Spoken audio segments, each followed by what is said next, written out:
Hello, everyone, and peace of Christ to all of you. Today we have a special invitation.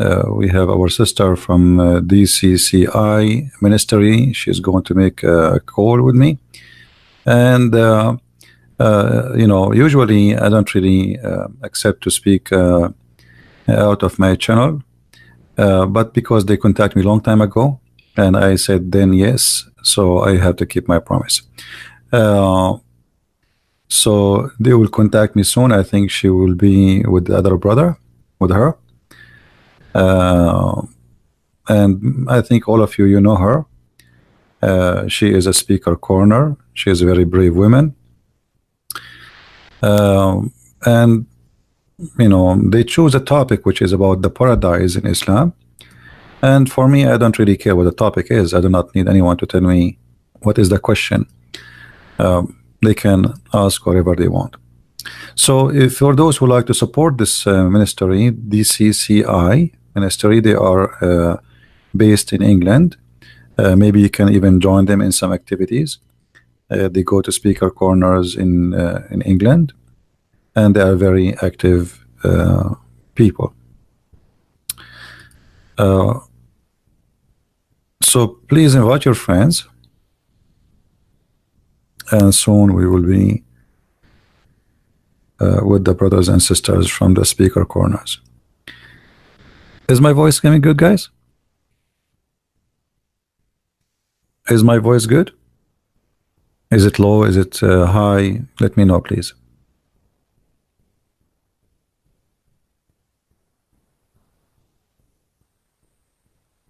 Yeah, always support the good ones. You do not need invitation, right? I mean, when you see somebody doing a good work, you do not need somebody to tell you we need to support them, right? So this is, you do not need to wait for me to say this is the right thing to do. You know better than me. So the whole purpose of what we do is sharing knowledge and to arm Christians with the questions, answers, and questions which no Muslim can answer. So Muslims, they have a questions for us, and somebody have to answer them. And not only Muslims, I mean atheists, etc. So we as a Christians, we cannot just be Christian by name and say, okay, I have a faith and I don't care what people are asking for. You can do that, but I mean, you have a duty in this life is to save people, not only just to be selfish and to be saved yourself. So we have always a duty, and if we don't practice our duty, then we are not really being Christians. All right. And always, by the way, like there is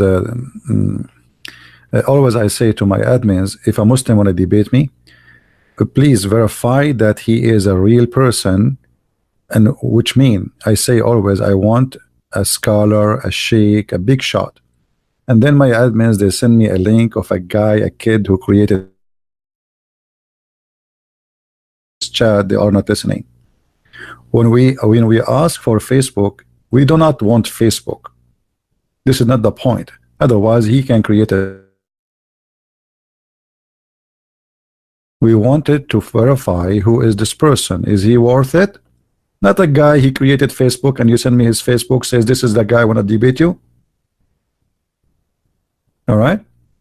So if you want to bring me someone, he have a Facebook, we check his page to see maybe he's a sheikh, he's a shaky, he's a belly dancer. Who is he? Not a guy, he just opened a Facebook 2 hours ago and he sent you a link. What I will do with the link?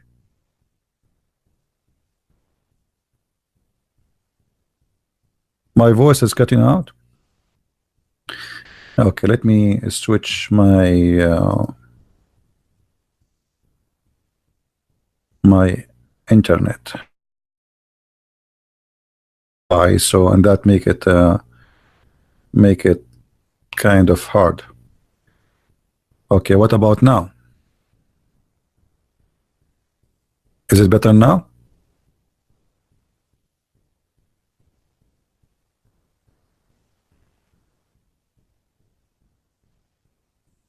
Okay. Well, I hope it's going to be good now.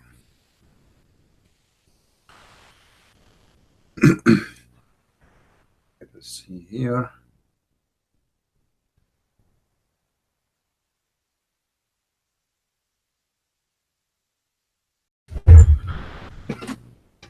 All right.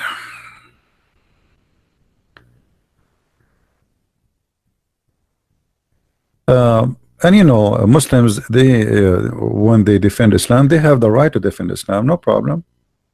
But our duty here is to show that Muslims, when they defend Islam, they prove Islam to be false. I never saw a Muslim really is smart to debate Islam or to prove Islam to be correct. The Muslims, they take advantage of you, of not knowing, and this is the only chance they have. They can make a point against you. Like, let us make it simple. If you're an ignorant, anyone can beat you up. You know what I mean? When you are an ignorant, anyone can beat you up. So it's not really about Islam is good or not. Anyone. A person who worship a tree, he can beat you up if you are an ignorant. So this is what the Bible says, that you know, my people be destroyed because of their ignorance. So when you have an ignorance, you have a big problem. It's like, you know, you are sick, and we need to fight ignorance. This is the problem. The whole world is suffering from that. People die because of disease. What disease is? Disease that us, we are ignorant about how to fight it. You know, not long time ago, people used to die by flu by millions. Almost the whole earth was demolished by flu. It's just a stupid flu.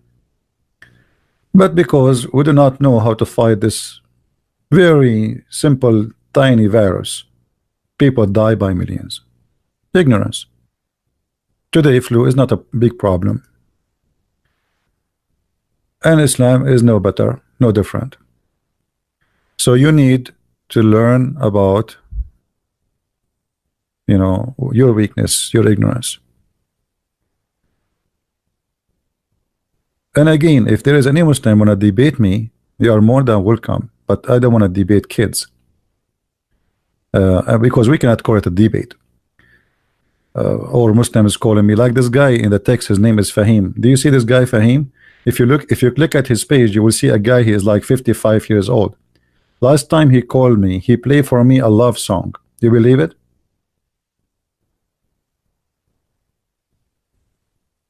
I mean, if you click at this guy image, he is maybe 55, 60 years old, and he called me, he played for me love songs. So we don't want to waste our time with kids. So when we say a Muslim want to debate me, give us your Facebook to verify, not that you have a Facebook, as some of my admins, they think like I'm asking for a Facebook. I'm not asking for a Facebook. Facebook is just a way to see who is he, not a guy who made a Facebook 2 hours ago and you sent him to me. We need to be sure that this guy, he claimed to be a big shot, like he is Zakir Naik, he is Shish Kebab, he is Shabir Ali, you know, not a kid. He made the Facebook 2 hours ago and you posted for me.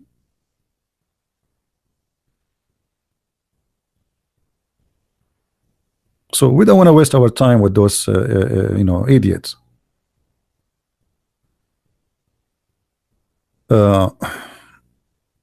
Otherwise, all Muslims are welcome to you know, to prove Islam to us. All of the Muslims.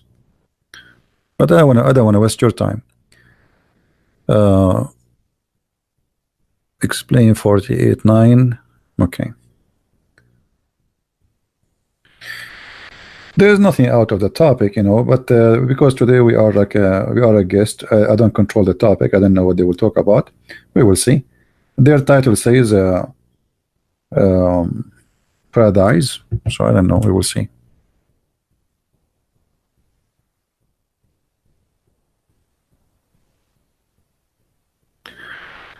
Your Facebook last day upload about 92 ministers sentenced to death by Islam of Afghanistan.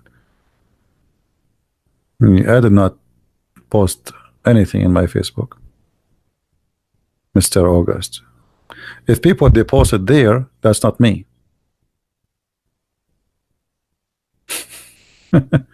It's not me who posted. about Afghanistan. I never posted about Afghanistan. Yeah, the storm yesterday passed, and later I found out that this storm happened because Shaitan, he heard the prayer of Allah.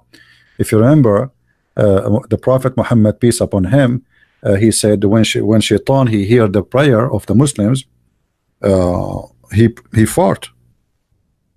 And looked like there was a lot of Muslims yesterday who were praying very hard, and Shaitan was farting left and right. So I was like, I wasn't sure really why the wind is so strong, and the wind like smells something fishy about it. And it sounds like a thunder, to be honest with you, but it turned to be not a thunder, to be the fart of Shaitan. And here we go, the hayat in front of you. And for sure, the Prophet, he never lie.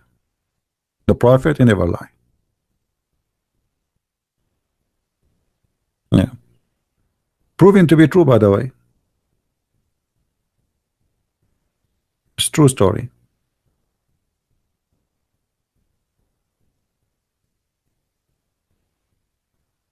Anyway, guys, invite your friends. We are waiting for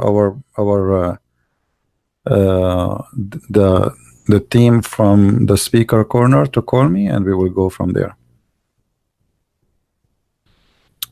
And don't invite me to speak on your channel, please, because as I said, I don't like interview style, and I told him already, don't interview me, don't ask me questions about myself. I am no one. Did you watch the movie? It's called My Name is Nobody.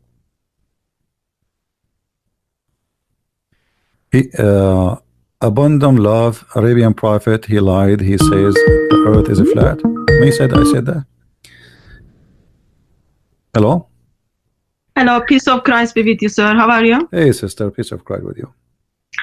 So, you are on our live stream. All right. I'm just going to ask you a very practical question. Are you okay to be recorded in this live stream? Oh, for sure. Okay, because we do have lots of issues with YouTube. People who comes our live stream complains about their privacy. So therefore, I am asking you if you are okay to be recorded. Well, why somebody want to come and live stream, but he don't want anyone to hear him? I mean, I know. No, they want to be heard, but in somehow towards end, soon after our video finishes, YouTube sends a message to say you recorded the people who didn't want to be recorded. Yeah, so right. No, therefore, I am you asking can record you. me 24 hours, 7 days a week. No problem. How are you, sir? I'm fine. Don't call me sir. Why you call me sir? I don't know you that much. Yeah, this is the first time actually. This is the first time we talk. You text me before, but we never talked before. I mean, yes. Yeah. I don't know your favorite color. Do you have favorite color? I like the color which Prophet Muhammad he like only. Green. No, Prophet Muhammad he like red. Okay. I'm just okay. I am disappointed to hear that you are taking Muhammad as an example. No, I'm not taking him as an example. I'm just joking. I know. All right. So I'm just trying to share you on my live stream. So. All right. Christian friends. So plan is for tonight is overall just talk about Islamic paradise and what Islamic paradise offers to Muslim men. Are you okay with the topic? Sure, anything. You do not need to tell me what the topic. Just ask me the question. What do you want? You are not as kind as me. Yeah, anything you want. Just ask me whatever you want, and I will be happy to answer. Okay, so I read your books. I think it was last year on sex and Allah. Mm-hmm. I must say it was sadly very funny, but it was sad because life of Islam looks very funny, yet it is sad. Yeah. So why did you write those two books? Well, people needed, I always do what people ask me for. So I noticed that people, they are asking for some reference in their hand, and this is a book specified like like the specialty about it. It's about sexuality in Islam. So anyone wanna do research, even if you want to do academic search, he will find a great reference about this topic in such two books.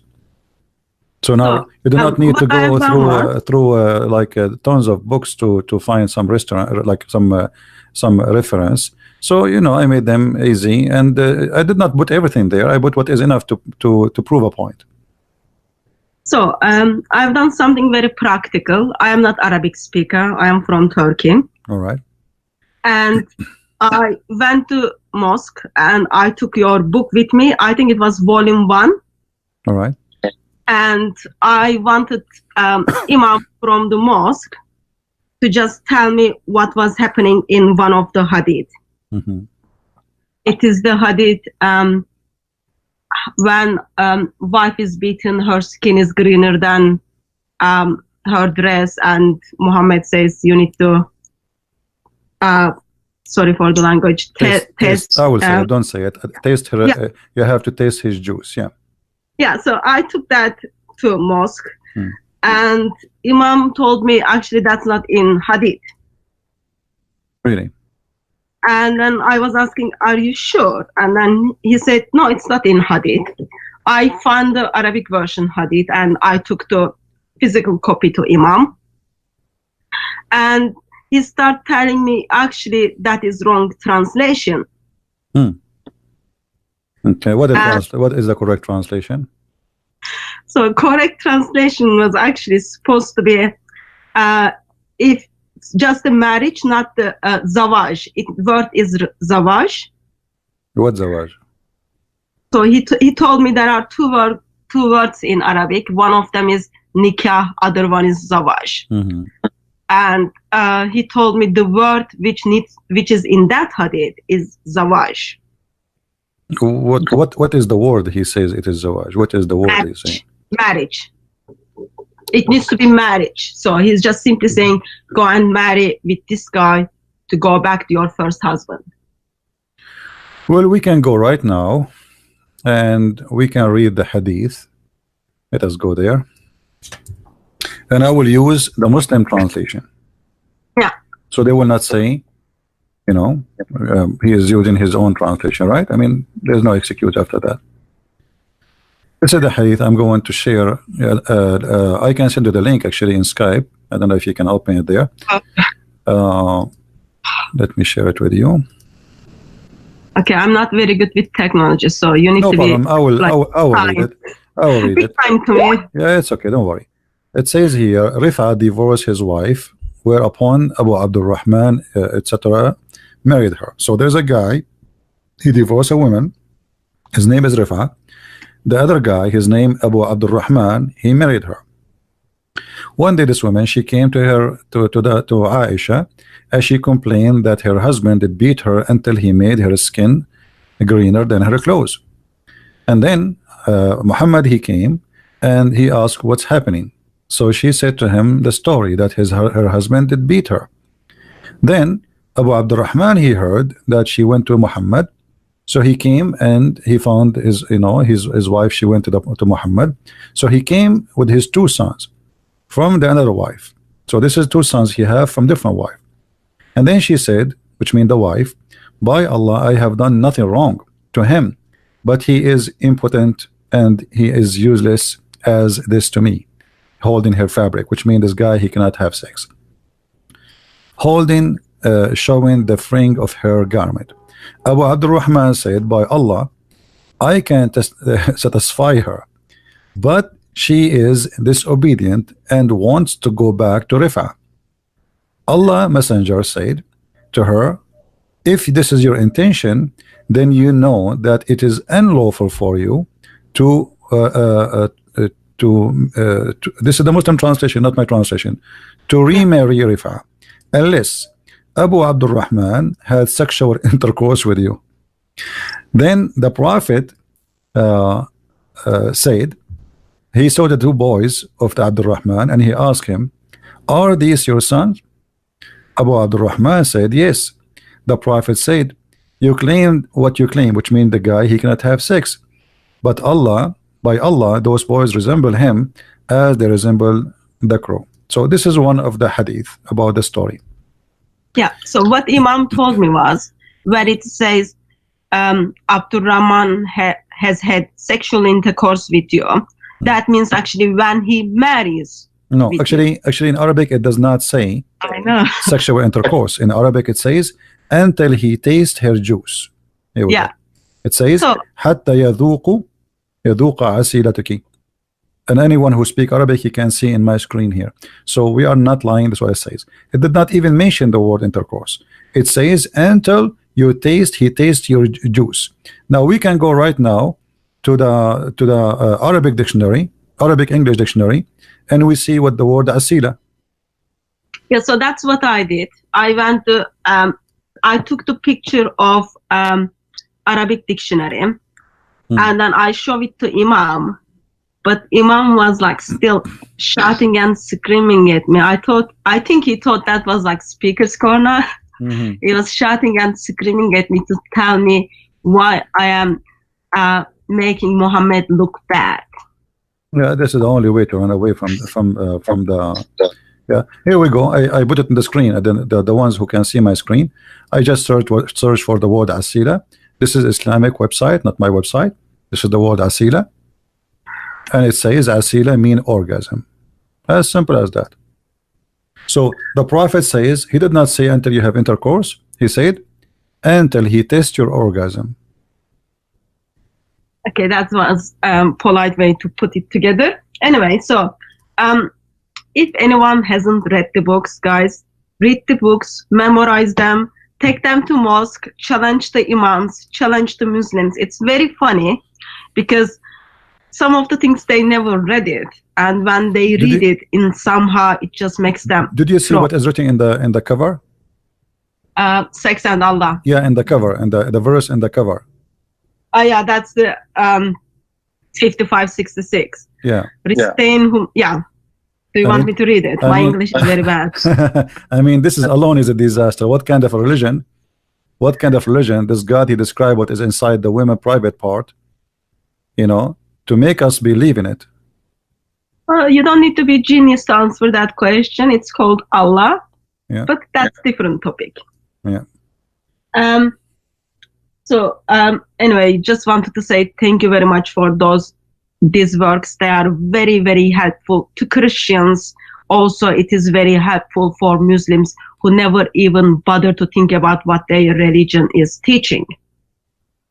But as I've been harassing you for a long time now, I want you to kind of just tell us a little bit about what does Islamic Paradise is offering to Muslim men when it comes to men or when it comes to boys. You see, first of all, if we ask ourselves what is the word paradise is coming from in Islam? I mean, the God of Islam, obviously he is not God, because he mixed between what is heaven and what is a garden. As an example, if we go to the Quran and try to find the God of Islam is speaking about heaven, suddenly we will find that Allah, he speak about the Garden of Eden. Garden of Eden. And that is all over the Quran. Chapter 9, 72, chapter 13, 23, chapter 16, 31, 18, 31, 19, 61, 35, 33, 38, 50, 48, 8, 61, 12, 99, 98, 8. So all of this is speaking about the Garden of Eden. But how the Garden of Eden end to be in the heaven of Allah?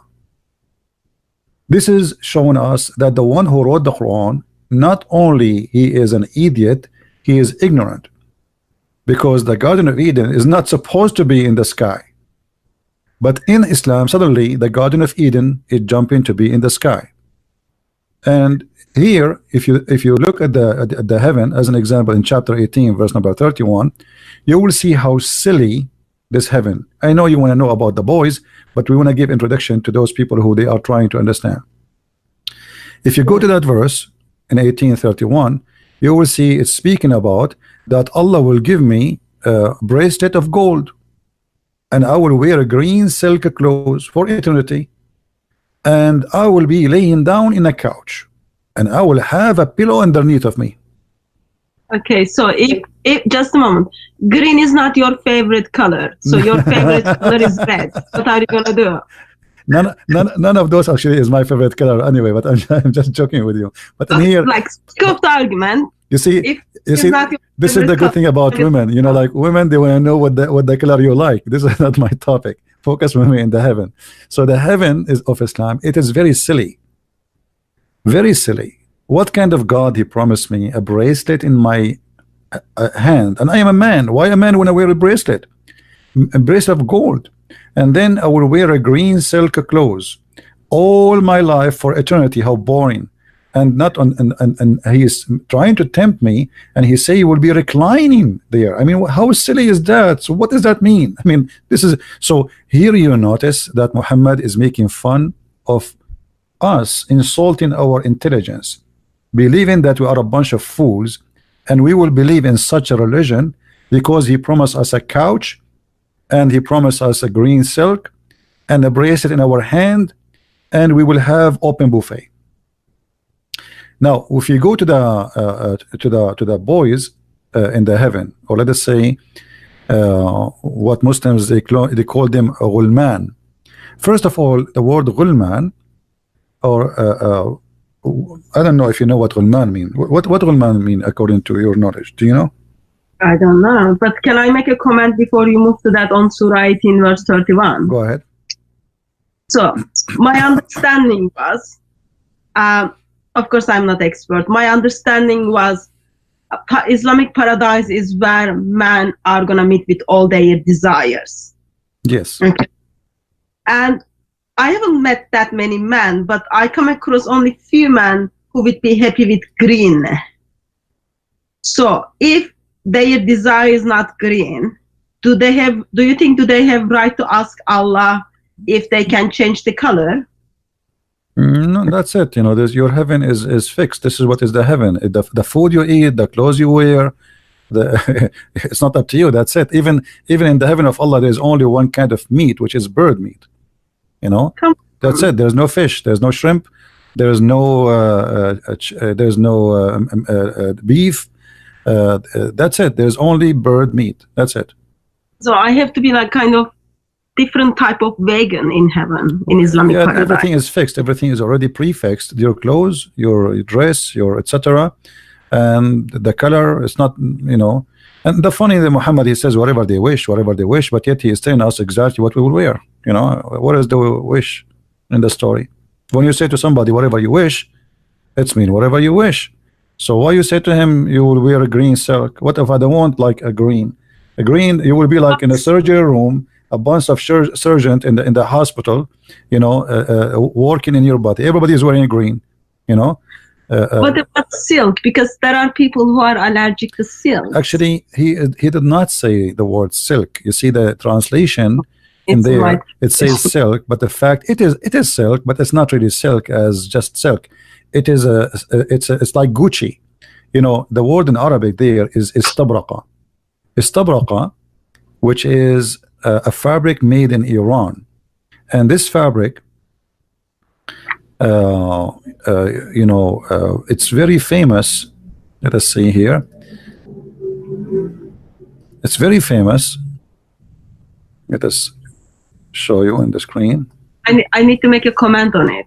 All right. So it's a fabric. It's like now you say Gucci, you know. So in the time of Muhammad, if you go to chapter 55, verse number 54, it says that Allah will provide them with couches lined with silk brocade, and this is the same kind of clothes they will wear. So this is a Gucci at the time of Muhammad. Like there was a very famous name of a fabric made in Persia. Muhammad promising his followers, you will get that, which like saying today, you will get Gucci. So obviously this is proving to us that Muhammad is a false prophet again, because imagine God, he promised me Gucci. This is literally, imagine I say to you in a book now, I am a prophet, and my God will give you Gucci. He named it as Gucci. He did not just say, he did not say silk. He said istabraqa. Istabraq is a Gucci at that time as a brand of a fabric made in Iran. Okay. So what does it say to you about Sunni Muslims? Because Iran is a country where Shia Muslims based. Yeah, no, but this has nothing to do with Shia and Sunni. I know, but now Shias took over. So if Muhammad is pointing them, remember Muhammad is like, knows everything, he's a very good guy, is pointing people to Iran. Maybe there is something we can think. I believe Muhammad, who worked in trade when he was working for his wife, he knew about this fabric, which is very expensive, and only rich people they can wear it. So Muhammad, he promised his followers that they will in the heaven, Allah promised them Gucci. So it's not about the Persian as much, it's about promising them the most or the best he have in his time. People heard about it. I know, I was trying to make a joke, but that didn't go well. Yeah, it's okay. Anyway, Don't worry. So okay, sorry, I had to stop you there. You were gonna go through the boys. Right. I'm asking this because so I have brothers, lots of Christian brothers, and they are asked a lot to convert to Islam. I'm just like trying to find good reasons why a Christian man should not convert to Islam, because it is attractive to have 72 virgins and you can do whatever you want to do, but there are also some negative side of being man in paradise. Therefore, that's why I'm asking this question to you. You know, first of all, if somebody want to convert to a religion because of sex, I mean, go and convert to Las Vegas, and go and convert to go to San Francisco. No, Las Vegas is expensive though. I checked the tickets like a couple of months back. No, the Islam is expensive too. You will spend your life bending upside down, and you wake up early in the morning and you bend down, and then you have to do Hajj, and you might die there. People step on you. 5,000 people last time they were killed. You get diseases, you get all kind of viruses, people kissing the black stone, licking the black stone, all the bacteria and the virus in the world, they come with it. And then you drink the water of Zamzam, which is full of arsenic, which is poisoned, and then you go back home and you will go bingo, you are dead if you survive the Hajj. Now, on the top of that, you spend a lot of money to make Allah happy. It's not for free. Allah will not pay for your ticket. So you have to fly all the way to the Kaaba, even if you are an Indian guy who cannot even pay for your child support. You know, a person who is in India, his income for the whole year is not even $1,000. He have to save at least $7,000 to $8,000 to go and do Hajj. And then in Hajj, either he die, or he will be robbed, or he will get viruses, or people they walk in the top of him, especially when they go around the house of the shaitan. And by the way, shaitan he moved to Australia. He's not there no more. So what the point of this? You know, it's not for free. It's just a false promise and a stupid promise. Otherwise, anyone can make a promise. I can make a promise now. If you believe in me, I will give you heaven. What do you like? Shrimp? Full of shrimp. You know, I will give a promise to everyone fit with his what he like. You know, I can make a better deal than Muhammad deal. People like sex, okay, a lot of sex, as much as you wish. What do you like? Like art? I will give you a better than Muhammad deal, because Muhammad he forbid art, forbid drawing. In the heaven of Allah, I will give you unlimited paint supply to paint for the rest of your life. So if about promises, if I am a fool and anyone he make a promise for me, I will believe it. That's mean he is a fool, and the fool, nobody can stop him from converting to foolishness. Go and convert, who care? But the question is, if Allah is a true God, why he need to promise me such a silly, stupid promise? Because this is silly and this is stupid, and this is not even a human. We are not a bunch of animals. We are just made. We are made to be sex toys. Same time, what is the point of having sex? Like Muhammad, he speak about 70 years orgasm. So what the difference between 70 years orgasm or 7 minutes? Why it have to be 70 years? What about to make it 700 years? Maybe it's better 700 years. So obviously the promise is foolish, and only foolish can believe in such a promise. And if somebody want to be foolish, go and believe in whatever foolishness you want. So 1.84 billion Muslims are willing to make a bargain, getting all those 72 virgins, all those like sex, all those kind of things, versus in somehow they don't want to make a bargain on the good things you are offering them. Well, trust me, a lot about mind of Islam. Sister, the 1.4 billion Muslims, none of them believe in Islam. If they do, they will do jihad. And this is why they are not doing jihad. Because simply if they believe in Islam, because the one who do jihad, he will get better versions and he will get higher rank. So obviously none of them believe in this garbage, and none of them want to get the ranks which is higher, because the heaven of Allah is 100 floor, and every floor have different rank and different reward. So when you go in the heaven of Allah, if you are a person who did jihad and die for the sake of Allah, Allah will give you a lot better women. But if you are a person who just a Muslim, the lowest heaven, the lowest reward for a Muslim in heaven is 300 boys and 72. This is the lowest. Yeah, so that's where I step in. Sorry, that's where my question starts. Okay. So Muslim man wants to follow Islam as faithfully as they can, and they want to take the life of non-Muslims in name of Allah, and they end up in this Las Vegas where they are going to get 72 virgins alongside of 300 boys. What are those boys are going to do in paradise? Yeah, first of all, they are not boys. So what are those 300? The word ghulman is coming from the word ghulma. A ghulma is somebody, I don't know what the equal word in English. Let me see in the translation. Hold on. If somebody, he is an age where he is like a youth, but he is so excited for sex, that is what is ghulma mean. If we go here, actually here we go. This is the word ghulma. This is the word ghulma. This is Islamic dictionary, not my dictionary. This is the word ghulma, where the word ghulam coming from. It says here, this is all the description for the word ghulma. So those ghulman, they are boiling for appetite of sex, sexual desire. So Muhammad is not only promising them that you will have, like here they say, nophomia. I don't know if I'm saying it correctly. Nephonia. I don't know what to say it.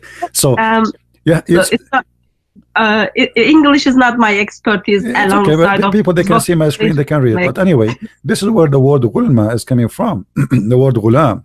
So Muhammad is promising them ghulman, not boys, not just boys.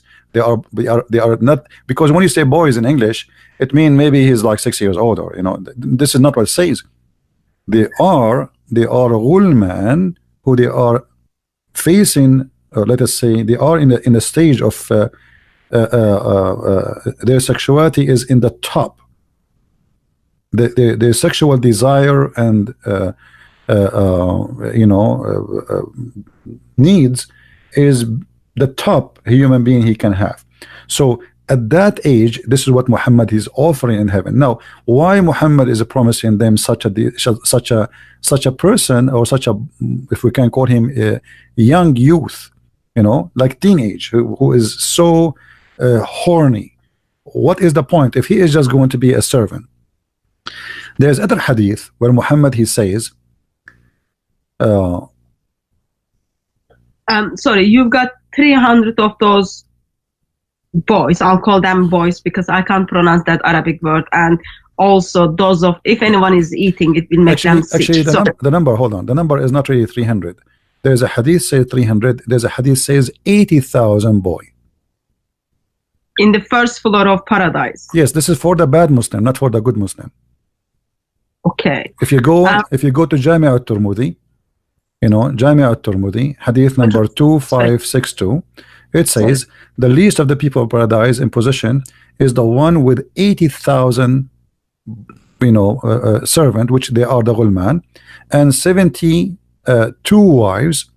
He shall have a tent made of pearl, etc. And then he described the rest of the accessories. Yeah. Okay. Sorry. maybe it's my English or maybe it's my maths. Something is not matching up. So you have one man, okay? He's got 72 virgin wives and up to 80,000 boys. Yeah. Yeah. And so he's gonna have sex with them, with 72 people each day. Okay. So one day is 24 hours divided 72. Not very good number. And of course, between the times, I don't know, probably like there needs to be rest, there needs to be food being eaten, plus you've got those boys who are in their top level of their sexual desire.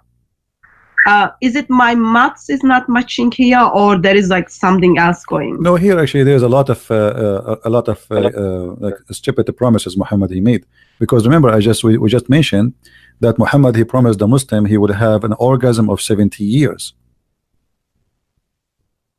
So that's mean what the benefit of having those 72 if your orgasm will be 70 years. That's mean in order to I mean if the orgasm is the short time compared to the sex time.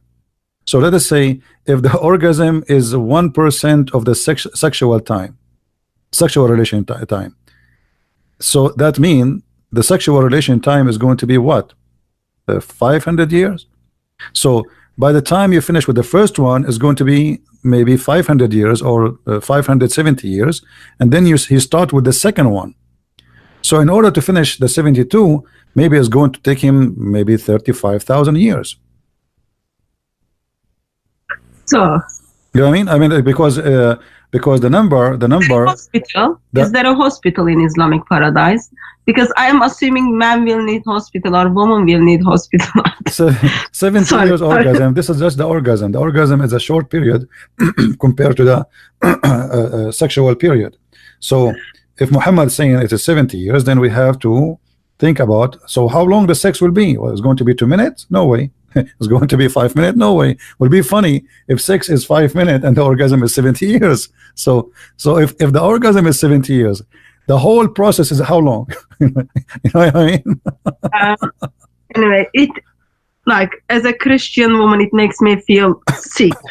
But I don't know how does it make feel Muslim woman, because there was I spoke to a Muslim woman once. She was okay with it. You know what the Muslim will say to you? I mean, he is that's it. This is his religion. This is his stupid cult. He will change it. He cannot. So he will say it's good. I mean, I'm happy with it. But the fact, I'm sure many of them they have a lot of questions in their head. I mean, what's wrong with this God? What you know? Why sex occupies so much of the head of Allah? He cannot make us happy in different way. I mean, God is almighty and he can make you happy. Happiness is not difficult for God to bring it to you. So if happiness became just sex, then this God must be a sexual God, because he concentrate. If we go and read in the Quran, the only promises is either about gold, silver, clothes, food, and sex. And sex will take a big portion of this heaven. So everything is about the belly and down. There's no heart, there's no love, there's no, you know, what about God created Adam and Eve? So the logic is, if God will provide us with sexuality, then well, one man and one woman, because God, he did not create Adam and 72 Eves or 72,000 Eves. So if this is what God he did in the beginning, why he would do different in the end? It doesn't make sense. So Muhammad, he was trying to tempt his men to die for him. Go and fight and die. And the promises is so cheap. I mean, talk is cheap. I can promise you heaven as you wish. I can promise you the biggest, even Muhammad, he promised a guy that he will have a corner lot in heaven, and he in exchange of his palm tree farm. So Muhammad, obviously, he is a good bargain person. Actually, even the Quran describe Islam as a bargain, as a business. uh, Muhammad, he says, shall I, his God told him supposedly, shall I lead you to a bargain, a business, which will bring you to Allah, and get a great reward? It's a bargain, you know. So why Allah he consider believing in him as a business, unless he is doing a business? Muhammad is a businessman, and he is saying to them, Allah is a business too. You believe in him? Here we go, read chapter 61 verse number 10. Oh, who you believe, shall I show you a commerce that you will save you from painful doom? It's a business, it's a trade. You give Allah this, he give you Allah that in return. So let me go back to my Christian brothers who might think it's good offer to buy Islamic paradise or get the Islamic paradise. And some of those brothers are married. Okay, so let's say they end up in Islamic paradise. What are their wives going to get it? If, sake of the argument, their wives made it to the paradise, are they gonna get 72 virgin men? Because equality is important, you know. Well, there is many hadith Muhammad he mentioned, and remember always, anytime the Muslims they find something embarrassing, they will say it's da'if. Anything is, but da'if is accepted still. So if we go, pass the test. Yeah, if we go in the hadith in Jami' al-Tirmidhi, it says, indeed in paradise there is a market which there is no buying nor selling except for images of men and women. So whenever a man desire an image, he enter it. What does that mean? This is the Playboy magazine of Allah. So now in the heaven of Allah, the sexuality is not a sexuality about man sleeping with women only. It is a magazine. There's a magazine store, big mall. There's nothing there. There's no fruits, there's no vegetables, there's no clothes, only images, pictures, Playboy. And then the customer is a man. There's no women customer there. So the sellers, the one who is going to buy is a man. And if the man desire an image, he enter it, which means he will have sex with it. But the images are images of what? Images of men and women. So Islam clearly speak about homosexuality in the heaven of Allah, and it's widely promoted, and they have no problem with it. Actually, I have a video, I don't know if you heard it before, where a guy, many of them actually, they speak about sex in Islam, and the person, he said, there's no problem. What's your problem? You know, yes, in heaven there is no sin. A man, he can even have, I asked him, so you can have sex with your mother? He said, so what? Why you don't understand? There's no sin in heaven. I do get as well. Sorry? Oh, is that my, I can hear my voice back. I do hear that a lot as well. Muslim men don't see there is any issue that they might have sex with their sisters or with their mothers, even if with their grandmothers. Yeah, because simply heaven in Islam is nothing but it's a hippie house, you know, like the hippie revolution in the 60s, where you know, European people, they decide to go wild and they want to just have a free sex as they wish, anytime they wish, in the beach. There's no need for marriage, you know, we can share men and women. So Islam is very much advanced before that, but the reason for Islam to be like that, as long as you have my book, if you go in the first volume, you will see the Arab, they used to have many kind of marriages, correct? Yeah, many, and many of those marriages based in exchanging women. So Muhammad, he understand that pleasure, because I believe strongly that Muhammad himself, he used to exchange women. This is why in the Quran it says, like if you go in the Quran chapter of Al-Ahzab, where Muhammad, Allah, he says, supposedly Allah said to Muhammad, not Muhammad said to himself, that any woman, she want to give herself to the Prophet so he can have sex with her.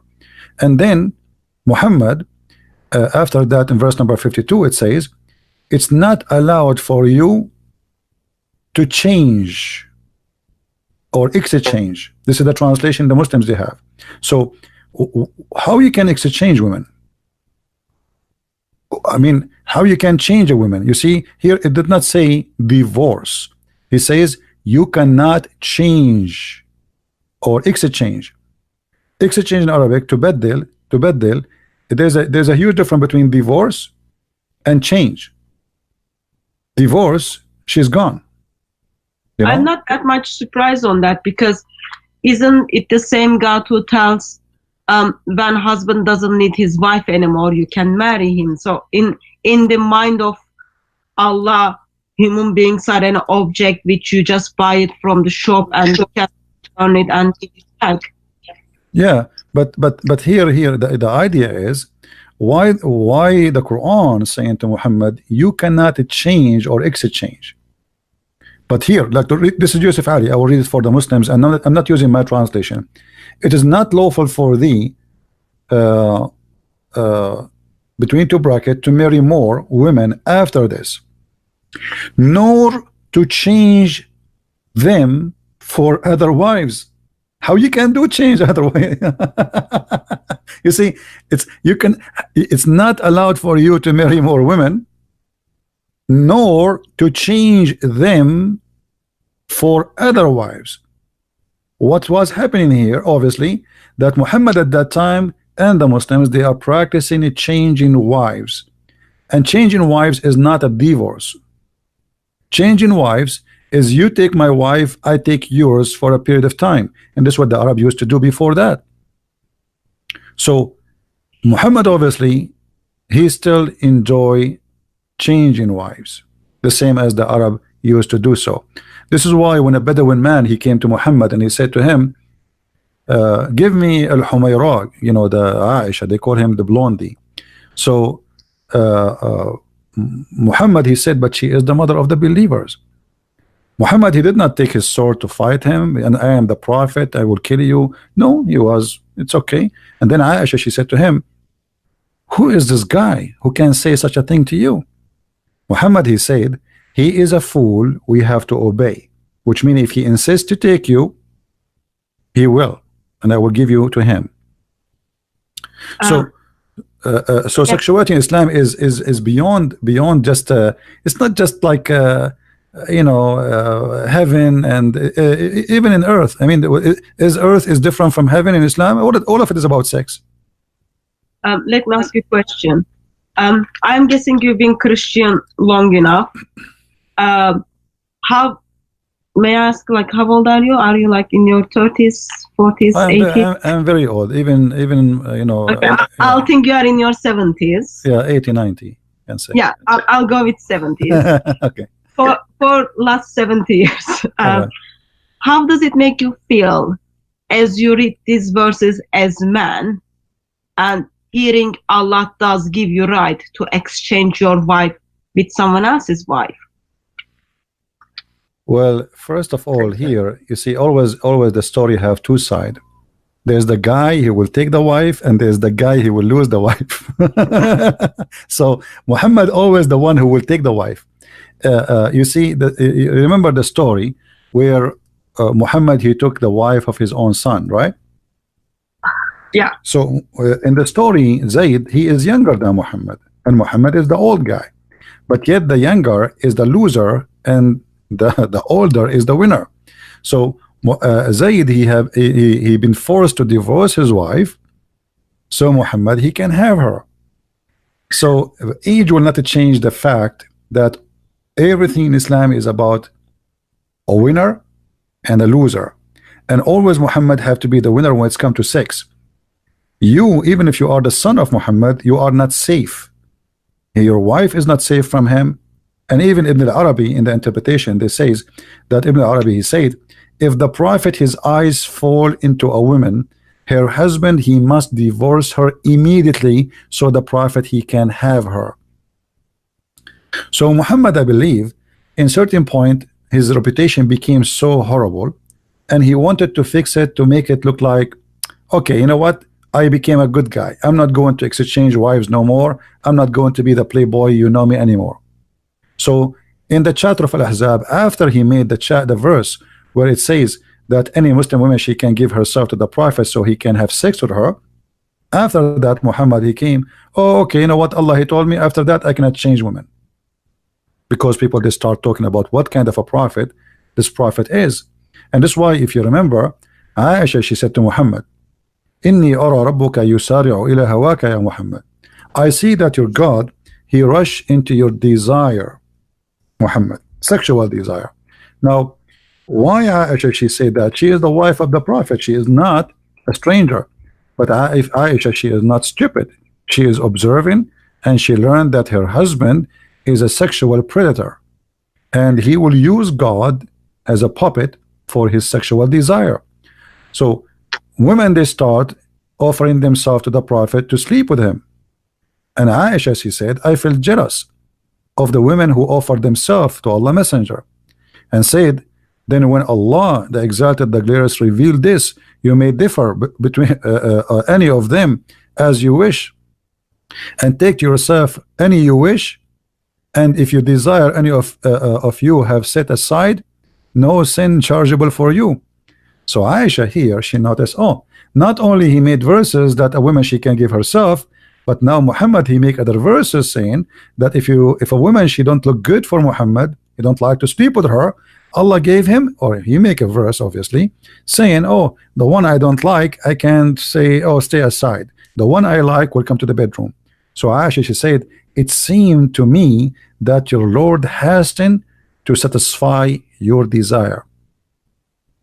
So in simpler way, it makes you feel double sick. In simple way, it make me feel that you know, Satan is exist. You know, because this is what Satan do. You know, I will not make the Satan make me sick, because I know he is what he is, but this is a proof that Satan is there.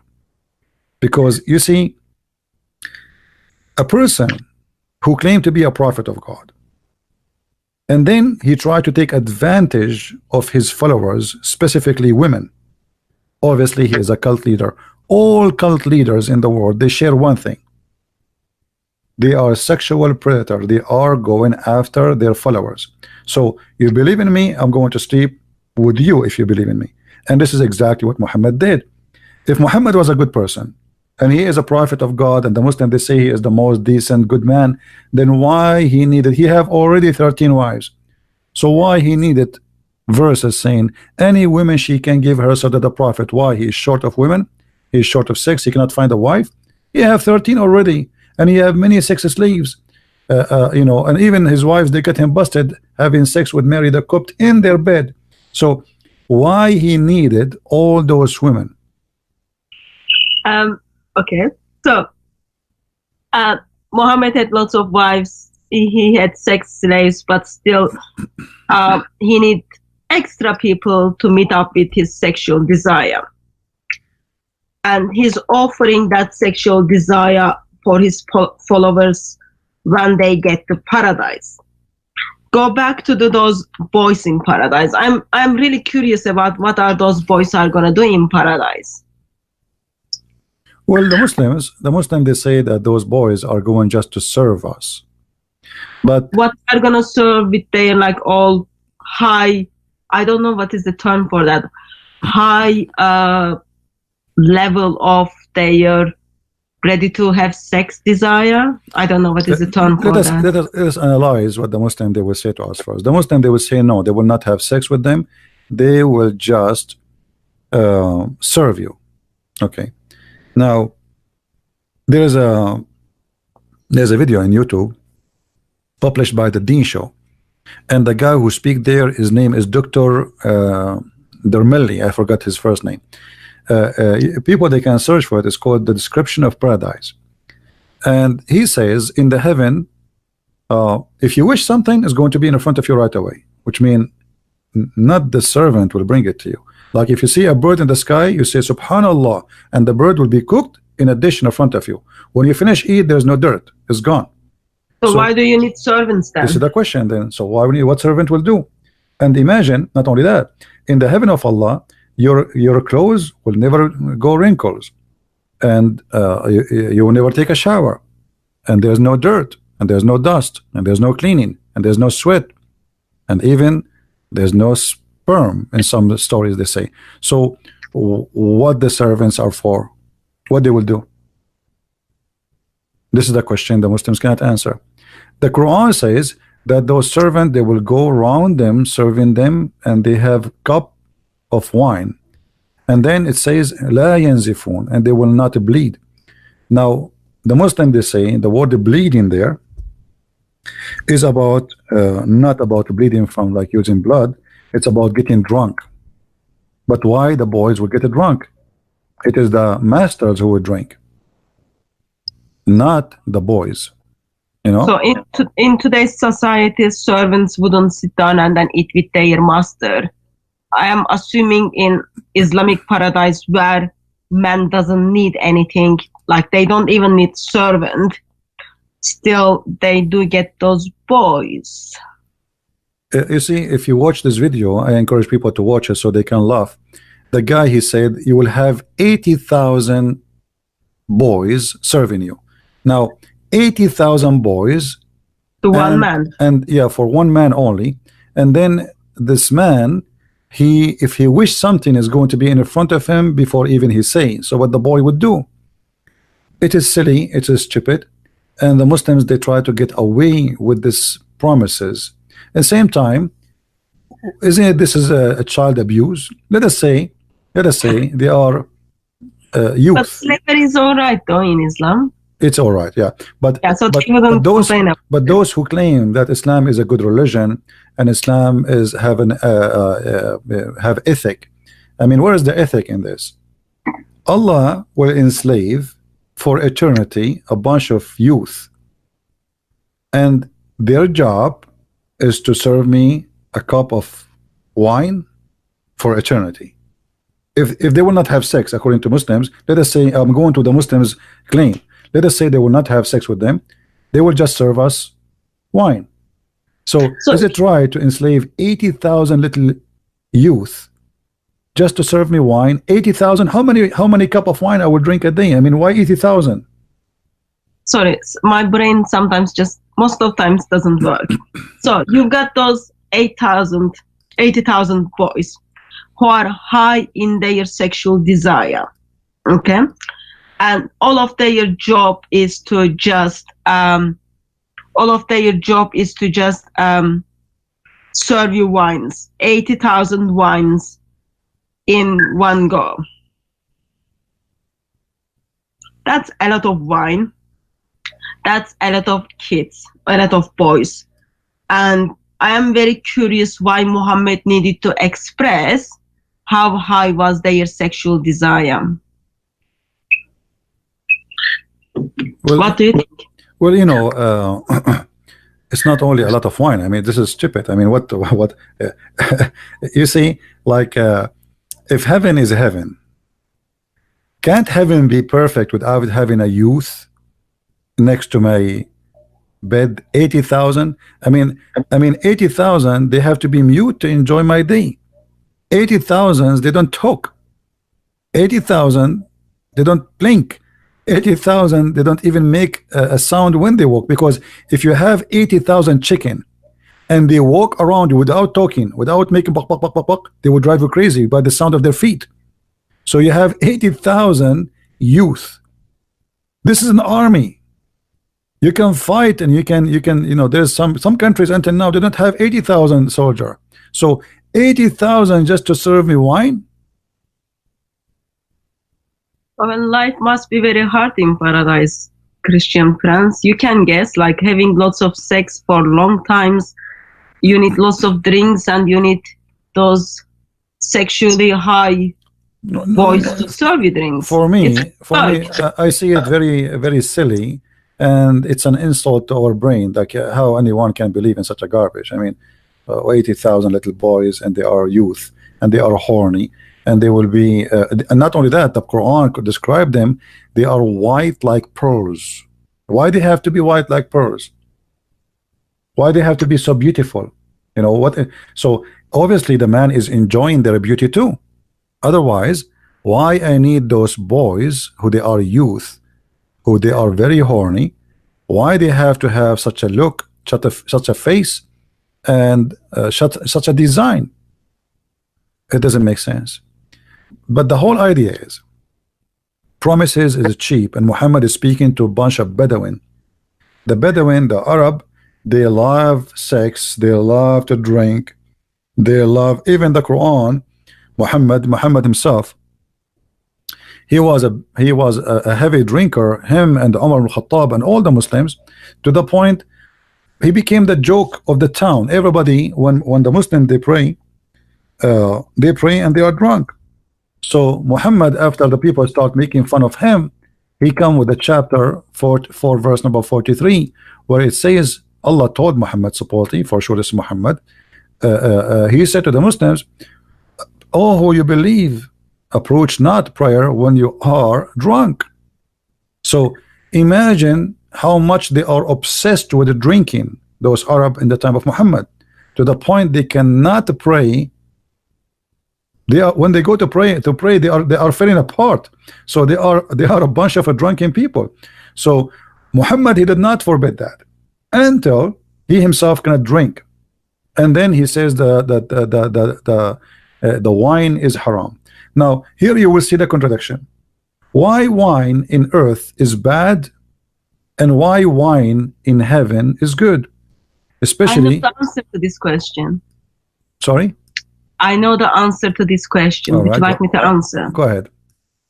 So according to an imam who I spoke, he said Allah wants us to control ourselves in this world, and then we will get the wines in paradise because we deserve it by controlling. And my response to that was, morality of Allah changes while people are in this world. His morality gets worse when people end up in paradise. But the Muslims don't control anything. The Muslims, Muhammad, he legalized all adultery, he make it legal, including prostitution. Like, is a prostitution haram in Islam? It's not. No, that's why we do have lots of grooming gangs in UK. I'm not sure if you heard of it, thanks to teachings of Islam. I don't know what is that, but prostitution in Islam, as long you are using your slaves, it is halal. Chapter 24, verse number 33, it says that force not your maids, who they are your slaves, into prostitution if they desire not to do so.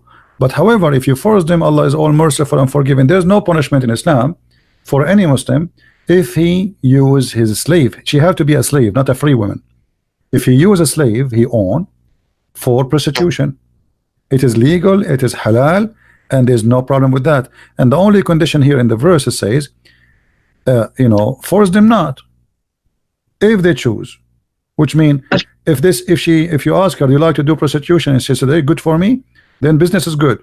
However, even if you force them, Allah is all merciful. The Muslims, they say Allah is merciful for them. Okay, but what is the punishment for prostitution in Islam? You see, the verse doesn't say never do prostitution. The verse is so clear. It says force them not to do prostitution if they choose. If they choose not to do prostitution. And if you force them, Allah is all merciful. So where Muhammad he says prostitution is forbidden? Nowhere. The verse is so clear. So same time for the muta. You know the muta, right? Yeah, let me just comment on that Surah 24. So in England, it's been almost a decade now, mainly Muslim, mainly followers of Islam, not Muslim, mainly people who follow the teachings of Islam and identify themselves as people who fast during the Ramadan, who goes to Friday prayers. They pick those young white British girls, mainly British, and then they use those girls, they sold those girls, and they make money from those girls. We call it, like, it's been all over the news, identified as grooming gangs. But how they get those girls? I don't understand. What they marry them? What they do? No, so they pick up those girls from the, like, after school, or those girls go to shop to buy the things, and then they start giving those girls gifts. From that, they are building relationships, they are grooming the girls. And then from that, the girls kind of start, oh yeah, he's my friend. And those people are pretty old when you compare with the age of those children. Youngest child was 9 years old, and then until it goes until 15.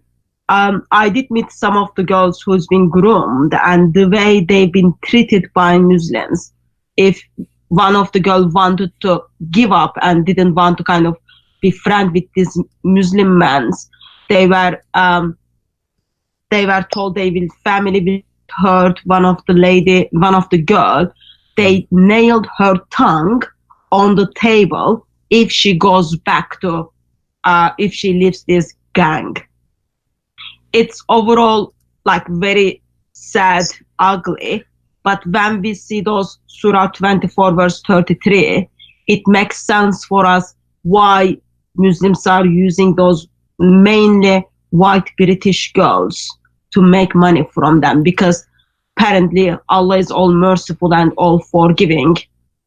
Allah doesn't have any problem. I don't want to blame a cult like Islam for what's happening here, because it's a cult and everything is halal. Especially it is not, you know, they cannot do that to Muslim girls. They are doing it only to non-Muslims. So we understand who they are. But I want to blame the society in England. I mean, where is the parents? Where is the family? Where is the mother? Where is the father? Where is the government? Where is the police? Obviously, there's something wrong there. So family is already broken. So, social services didn't do their job. Police didn't want to offend Muslim community. Okay, that's mean England is doomed. I mean, you see a guy is kidnapping a child, forcing her into sex business, and then you don't want to offend. What kind of a country? This country is gone. Country needs Jesus. The country is gone. This England is became a doomed country. So I don't blame a criminal for being a criminal. You know, crime can take place if there is no protection, especially for the young one. So don't blame the criminal only, blame those who allowed the crime to happen. And obviously there's somebody, the criminal here is not only those who commit the crime, is the government, is the parents, is the society who allow such a thing to happen. Yeah, like everyone has responsibility and everyone did their part is wrong, but still there is an ideology out there gives right to their followers to abuse, buy and sell people who do not share their ideology. That's very ugly and wrong. Yeah, we know that, but what I'm saying, I know what Islam is about, and I know Islam allowed to take advantage of those who they are not Muslims. But there is other kind of criminals who don't care about religion too, and they would do that. However, if you don't provide protection in any society, the weak ones always, they will be the victims. And obviously the society in England is suffering from a big problem, and the problem is very simple. There is no protection. So Muslims, they have their religion where it allowed in them you cannot kill a Christian if he is protected and because he's paying the jizya. But if he is not, you can steal his money. And the same for their women. So they are practicing Islam. Nothing strange here. I mean, if they take those girls and they do to them what they did, we know what Islam is about. But the question is, how will let that happen? So I don't want to blame the Muslims only for what they do or those criminals. I want to blame the whole society. This is a stupid society, sadly. And when people lose their honor, there's nothing else to lose. I mean, when people give up on God, this is what happens. Well, not only they give up in God, obviously they give even up in normal things a human being he have. I mean, honor.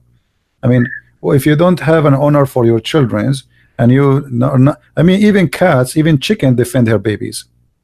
So what happened to those rich people? They are not even chicken no more. You know what I mean? Like, So if you try to take a chicken, a little chick from her mother, and she is a chicken, she will attack you and she will die to defend her chick. So if a chicken defend her baby, what about those people? What's wrong with them? Obviously, this society have something wrong with it. You know, if I have a child or a daughter, and somebody want to do that to her, you know, I will go crazy. I'm not going to let anyone even get close to my daughter. Obviously, there is something wrong. You know, and always Satan, my dear sister, always Satan, he finds his place when there's a place for him. If there's no place for him, he cannot get in. So this society welcoming Satan. Actually, England became the nest of Satan, because every terrorist in the world, he want to run away, he asks for asylum, England give him asylum. Okay, I'm not gonna comment on that. So can I ask another question? Sure. Just changing the topic. All right. So I hear from mainly from Muslims, Muhammad was very good man and he's like very good example. And one of the good thing Muhammad did was feeding a cat. Apparently he gave milk to cat. Do you know where this comes from? Well, you know, the strange is Muhammad, he gave milk to a cat, and there's a hadith says a guy who gave water to a dog, he will go to heaven. Okay. When you hear this, you think that Muhammad was like a guy who believe in Buddha, like he's a Buddha guy, you know, and like he's a spiritual, and he was wearing a robe around himself, and he carry an umbrella in the top of his head, and his name is the Dalai Lama, you know. But isn't Muhammad the same guy who said kill all the dogs? The black ones, yeah. No, all the dogs. No, not only the black one.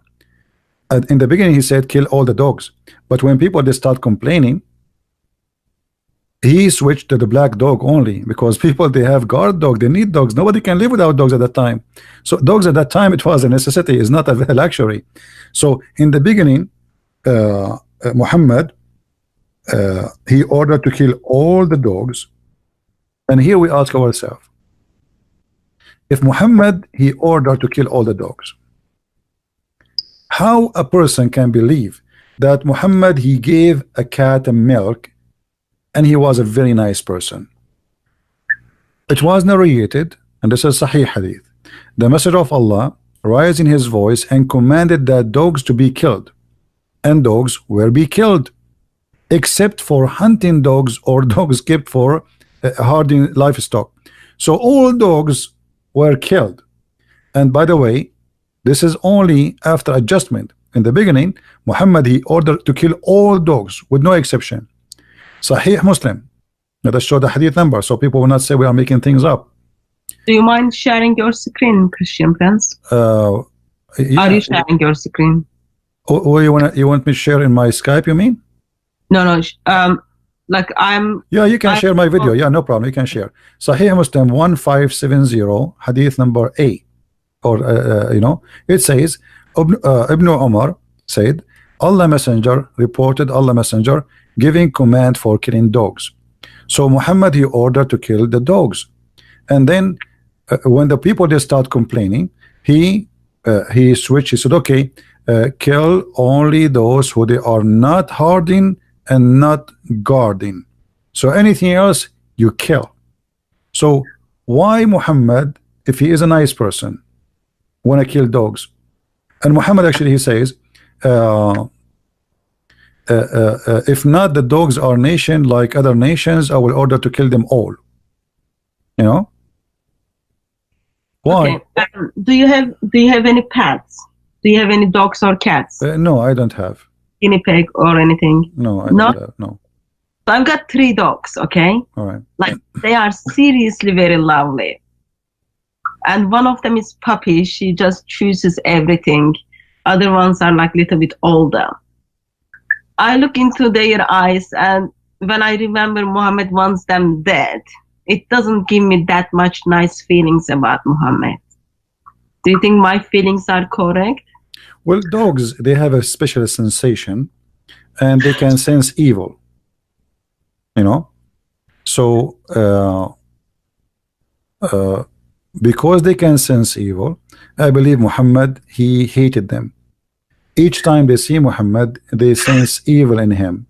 They start barking. Well, obviously there's something. I mean, why the guy, he is ordering to kill dogs? I mean, he is a Bedouin man, live in the desert, and everybody need a dog. So a dog, he bark anyway. If we see a stranger, he would do that. But so why you hate all the dogs? Doesn't make sense, you know. So as you see here, I'm showing the hadith in the screen. People, they can see it. Yeah. And this is hadith number 1573a.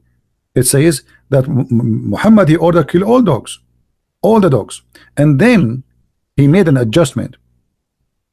Then he permitted keeping the dogs for hunting and protection.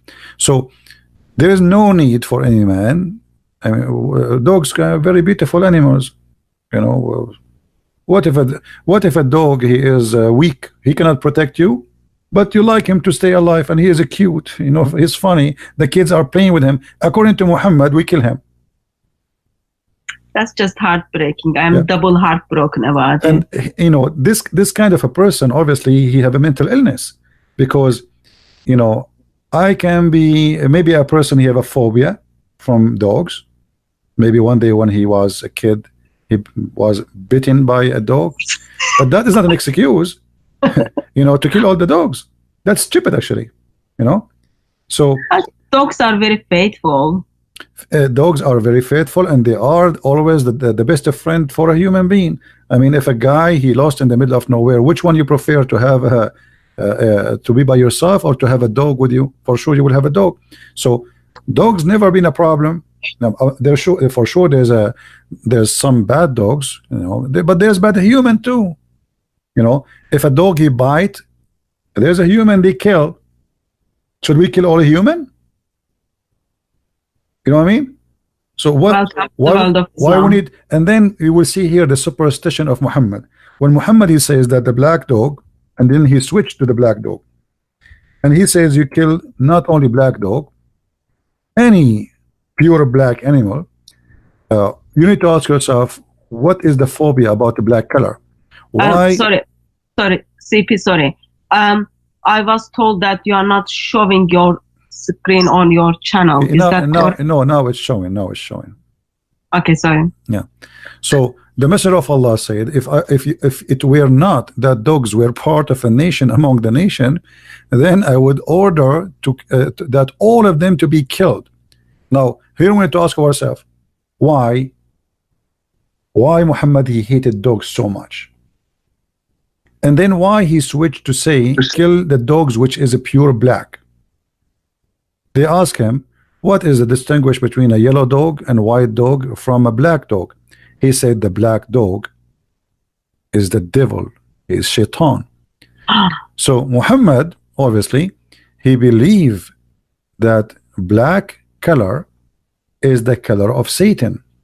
So you kill this is why in the Middle East, you will not see, if there's a black horse, he is totally black, they will kill him if he is totally black, because I've got 3 dogs and 2 of them are black. Sorry, you had what?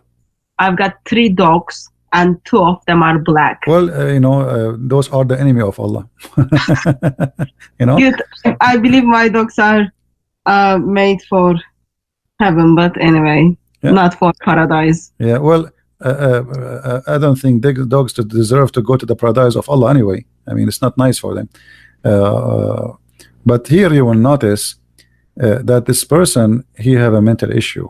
I mean, a person who is little wise, he should understand that those are poor animals, you know, and we should not kill a dog because he's black or just because he's a dog. That is not only any human unjust. This is an evil. It's stupid. It's stupid to believe that a black dog is Satan just because he's black. So how in the world Muslims, they can believe in a man like this to be a prophet who tell them about the right and wrong? Isn't it obvious that this is wrong? I would love to see what the animal lovers will say in 21st century. Well, but that's just a different topic. You see, a human being, he always was in love with dogs since the beginning of time. This is why dog is the best friend of a human or a man. So to come with such an argument that dogs are bad and dogs should be killed, it's exposing a kind of mental illness for this person. So just go back to my question on Muslim reasoning that Muhammad was very good man because he fed the cat. So you, like, how long have you been looking into Islam? You are 70. Can we say like last 60 or 65 years? Sometime I have over 100 now. You know, by knowledge. No, look, listen. If Muhammad nice to cats, why he is not nice to human? Oh, well, so just a moment. How long have you been studying Islam? Over 70 years? Let us say. Okay, I'll ask much simple if you don't want to share your age. Have you got gray hairs yet? You see the woman questions. If you've got gray hairs, that means Islam gave you gray hairs. I don't know. Last time I looked at the mirror, it was a long time ago. So don't ask me those questions. Okay. Anyway, maybe I don't even have hair. How you know? Maybe I'm like Sam Shamoon. Like, doesn't matter you've got hair or not. God still loves you, and Lord Jesus Christ died for you. But I just wanted to find out. Yeah, listen to me. I'm assuming you've been studying Islam for a long time. It's not about how long you study, it's about how deep you study. There's many people, they study, you see, there's working hard and there's working smart. There's a person who works so hard, but he cannot accomplish. And there's somebody, he works smart, little, than the one who works so hard. So we need to work smart, not only hard. Okay, in your smart studying, have you got what would be your top 10 things, like if you force and really force that you come across that Muhammad was a good man because these top 10 things? Well, there's the top good things about Muhammad are evil, because if Muhammad, he did give milk to a cat, what about Muhammad letting the woman who insulted him and she is over 80 years old, let her go instead of cutting her to pieces? That's mean Muhammad is mentally ill, because you are merciful to the cat by giving her milk, but yet a woman over the age of 80, you cut her to pieces when she's alive. So that is a proof that Muhammad is mentally ill, because this is not a mercy, that's a madness. Like there's a guy who is a king who give his cat a milk, but then he throw you to the cat to eat you. His cat is a tiger. You know what I mean? So I have a cat and she is a tiger, and then I give my cat a milk, and now my cat, she is licking my fingers, and then after that I am so merciful to the point I will throw a human being in front of my tiger because the tiger is hungry. So now I am merciful. So Muhammad, he sacrificed mankind, yet they call him a merciful prophet. How many millions of people get killed because of Muhammad? Muhammad, he did give milk to the cat. But the question, how many millions can get killed because of Muhammad? So saving, so the Muslims are trying to fool us, saying Muhammad, he saved the cat, he killed millions. This is the point. My prophet is so good, he gave milk to the cat, but he crucified people, and he put nails in their eyes, and he put them in the cross, and he cut their hands, and he cut their feet, and he put nails in their eyes, and he is merciful by giving milk to a cat. I am glad that there is something, since we are in the same page. I thought pretty hard, but I couldn't even find any nice thing about Muhammad. Well, not good at all. You see, Muslims, they can, you see that when a person is desperate, he try to find something to make Muhammad look nice.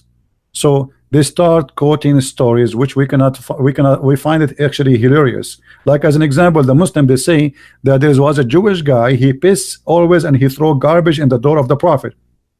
All right, this is a story we hear it always. There's a Jew guy, he always but where we can find this story? Who is the Muslim want to show me the story? There's no reference for the story. A Jew, he used to come to the prophet and he pissed in the door of the prophet and they throw garbage in the prophet, and the prophet one day his son blah blah blah. Okay, I want to see the story. So Muslims, they fabricate tons of stories about their prophet, but all the reference saying that Muhammad obviously is an evil person. Imagine Muhammad, the one who did feed the cat, he gagged the eyes of a human being. He put nails in fire and he gagged their eyes. So how he is a merciful person, even if somebody want to be punished? What is that the story where Muhammad made people to drink camel urine? Is that story? Yes, this is the same story. Yeah, this is the same story. But what about, you know, putting nails in their eyes? I mean, okay, let us say somebody, he deserved to be punished. But what kind of punishment will reach out to the point, I'm going to put nails, a piece of irons in the fire, and then I will push those irons when you are alive in your eyes. This is a horror movie. Imagine if we can record Muhammad doing that. Very peaceful man, very mercy to the world. So we will make a movie, and the movie showing in the beginning Muhammad giving milk to the cat, and there's a romantic music in the background.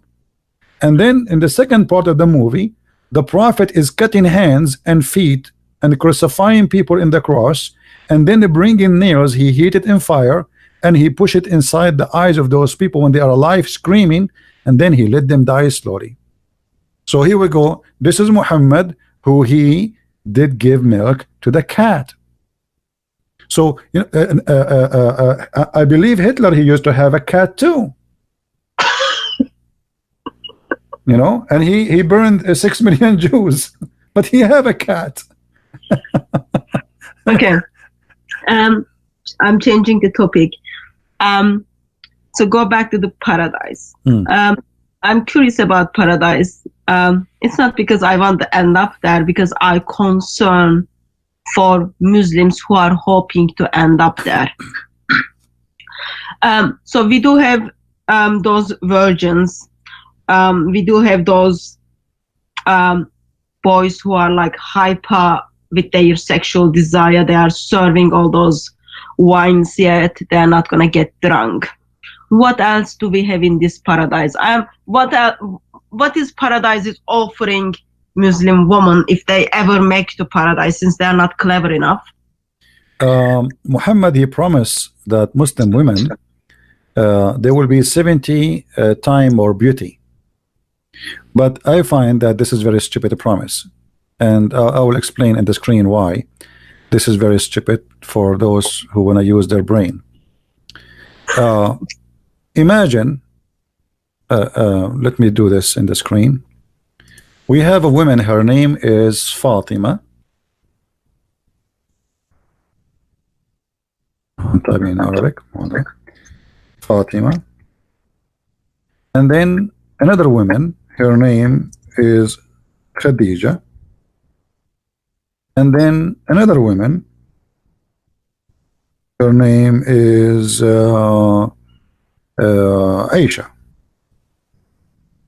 All right. So 3 women, and the 3 of them, they are Muslims.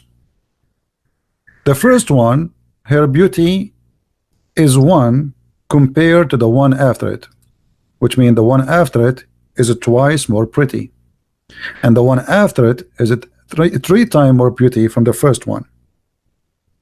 Okay. Now if we give a beauty to all of them 70 times, you will notice that nothing changed, because Fatima, she will be 70 times more pretty,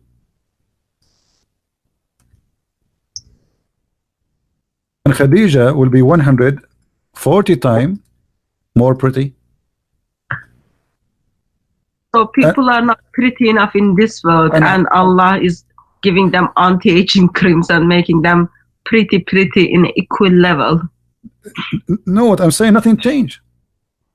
I know.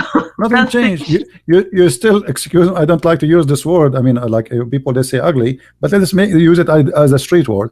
So if she was ugly in earth, she is ugly in heaven still, because Fatima, she will go to heaven, and still Aisha, she is 210 times more beauty than her. And Khadija, she is now 140 times, and now she is 70 times, so it is still the same. So what the point? And are they going to watch over their husband go and sleep with other people? Oh yeah, they Allah will take the jealousy from their heart. So in the heaven, women, they will be like sex toys. They don't have feeling. So this is why they have no jealousy. They don't get jealous. That's not very good at all, because if you love someone, that you directly become jealous. Those women, they don't love the man. They don't even know the man. They never met the man. But they will be, weren't they their wives in this world? I'm talking about the Muslim wife who makes the paradise with their husband. For example, those wife of jihadis. If when jihadi is going to intercede for them, let's say, sake of the argument, they make the paradise, what's going to happen to them?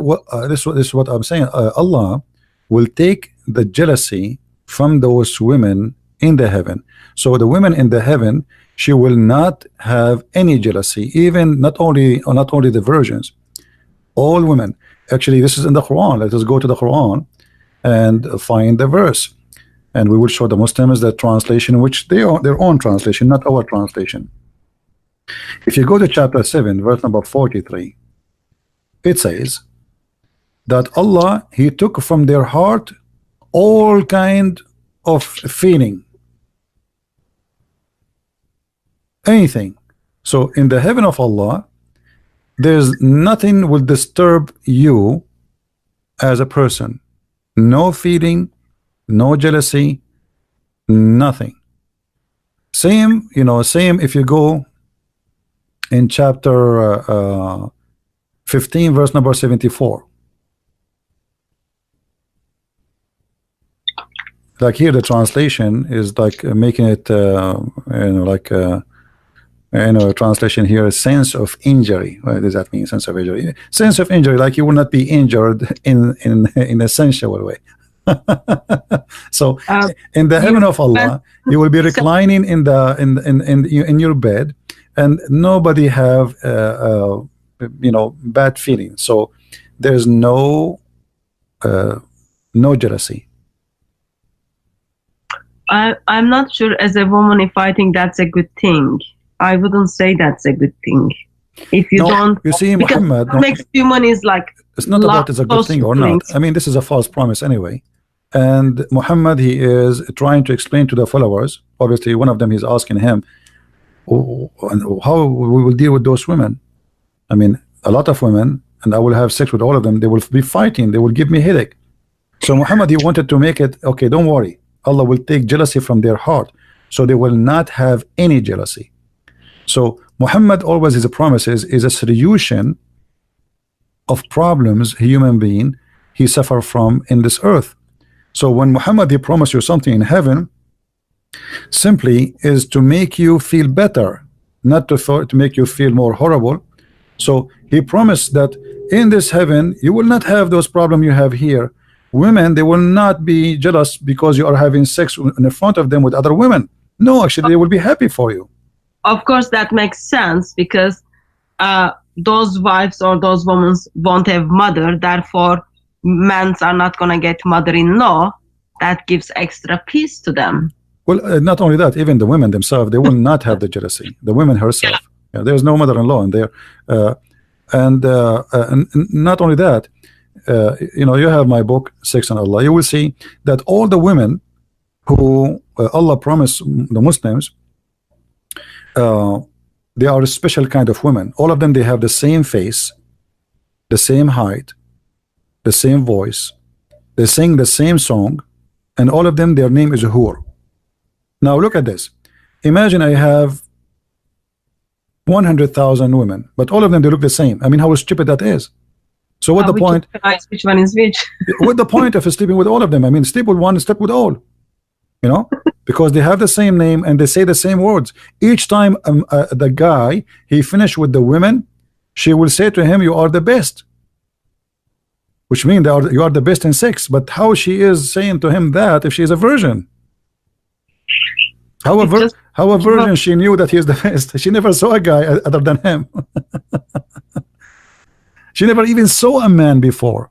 You know, not only she did not sleep with the man because the Quran says clearly that those women are maqsuratun fil khiyam, which means they are jailed in their tent.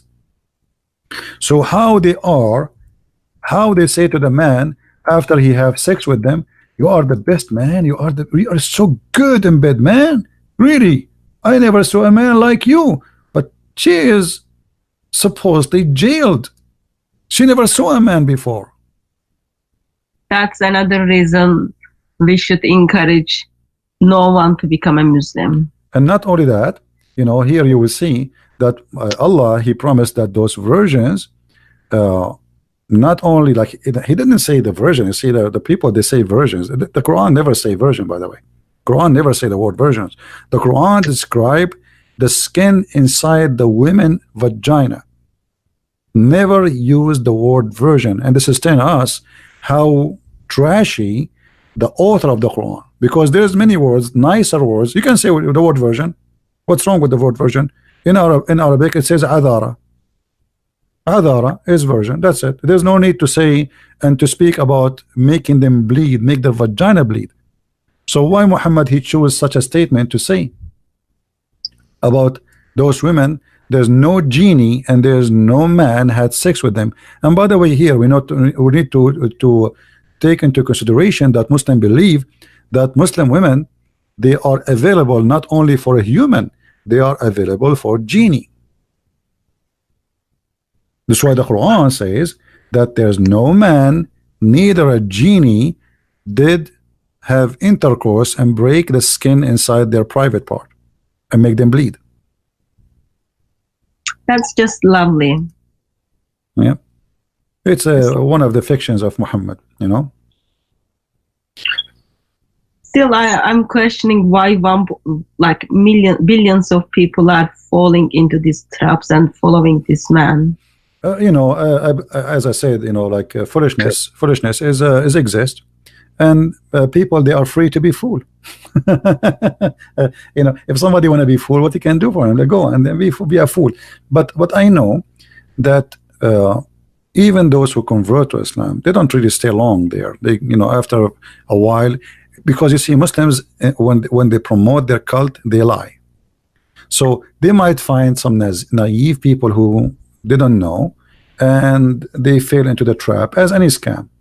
But as soon they wake up and they notice that what they told them is a lie, they leave. Same time, a lot of Muslims are leaving Islam. You know, there is a revolution now in South Africa, in Tunisia, Algeria, Morocco. People are leaving Islam as never before. So even in Syria, even in Jordan, even in Egypt, so Saudi Arabia, they are leaving Islam, big deal. But because of the nature of this cult, it's a gang cult. They don't announce themselves. If somebody convert to Islam, the Muslim, they will make 10,000 video for him, interview, conferences. They invite them. Allahu Akbar. This guy, he was like this guy. His name is Yusuf State. He was an idiot. But if somebody leave Islam, how many videos we see of him? No, none. Few people they make videos, and if they make it, they will be living in the West. I never saw somebody leaving Islam. Have you ever heard of a country have zero atheists? Islamic countries have zero atheists. There's no way. I mean, the whole country have zero atheists, but because nobody dare to make to say I'm an atheist. Zero. When Ahmadinejad, the ex-president of Iran, he came to United Nations, he says we have zero gays in Iran. Why? Because nobody dared to say he's a gay. They will kill him immediately. So in order to know how many Muslims between those who call themselves Muslims, give them freedom, and then we will know. As long as there's no freedom, I believe that those Muslims are not exist. You see, I believe in a Muslim who is a Muslim in England to be Muslim more than a Muslim who live in Saudi Arabia, because in Saudi Arabia he have no choice or chance to be or not to be. But a guy who live in England, he can leave, or let us say, he can go around it, or somebody live in America. But you live in Saudi Arabia, that's it. There's no way you can get around it. You have to say, I'm a Muslim. I did met with a girl. She was graduated from Cambridge, and she did become a Muslim. And she got married with the guy who make her to say Shahada. Okay. I met with her. You know about halal marriage? What? I met her where she was waiting for halal husband. And this girl is graduated from Cambridge. And somehow when she became a Muslim, she left probably her brain in somewhere else. She was waiting for halal husband. And she was thinking that's very okay and that's very good. Well, I just thought that was very ugly for someone who a woman, she joined a religion or a cult because of a man. She is not really converting. I mean, as soon he leave her, she will change and she will be turned a Hindu if the next guy is a Hindu. So whoever in the bed, I will accept his religion. This is the whole story. But this is not really, I mean, this is not about Cambridge and being a graduate from Cambridge not doesn't make you smart. That's because you are rich mostly, not because you are smart. Still in my mind, I had the idea that they are exercising their brain. But in somehow she didn't even think there was something wrong that for her to go back to her. I think she is exercising her brain, and she don't care for the religion. She care for having the man. So her brain is focusing in one direction. It's the same as a guy. He don't care really about dignity. He care about making money. So he work in any kind of business, will make money. It doesn't matter, including drugs. So they practice. They have their brain, but it is not important for her to be a Muslim or not. The important is to have the man. So if the man is a target, it doesn't matter what the man is. She will be what the man he want. You know what I mean? I just think it's once a Muslim woman, she was desperately, she said, I will convert to Christianity if you marry me. I said, I will not marry you, first of all. Secondly, if you convert to Christianity because of me, that means you are a liar. You are not a good woman. She said, how is that? I just proved to you that I love you. To the point I will convert to Christianity. I said, this is the point. You don't love you in order to have me, you are willing to sell yourself to anything. So if Christianity is not convincing for you, and then still you are willing to change just because you want to have me, that means you are an evil person. You are for sale. Anyone can buy you. So a person who do that, he have no dignity, and he is for sale. And if a woman, she want to change, or a man, he change his belief just for the sake of having a woman or a man, that means this person have no dignity and not trustworthy. Tomorrow she will love different man and she will change her religion. It's just double ugly. It's just double ugly.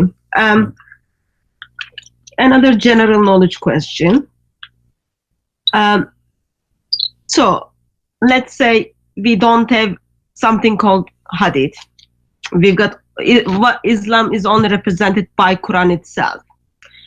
And what are the verses you would keep within the Quran and get rid of the rest to make Quran more logical?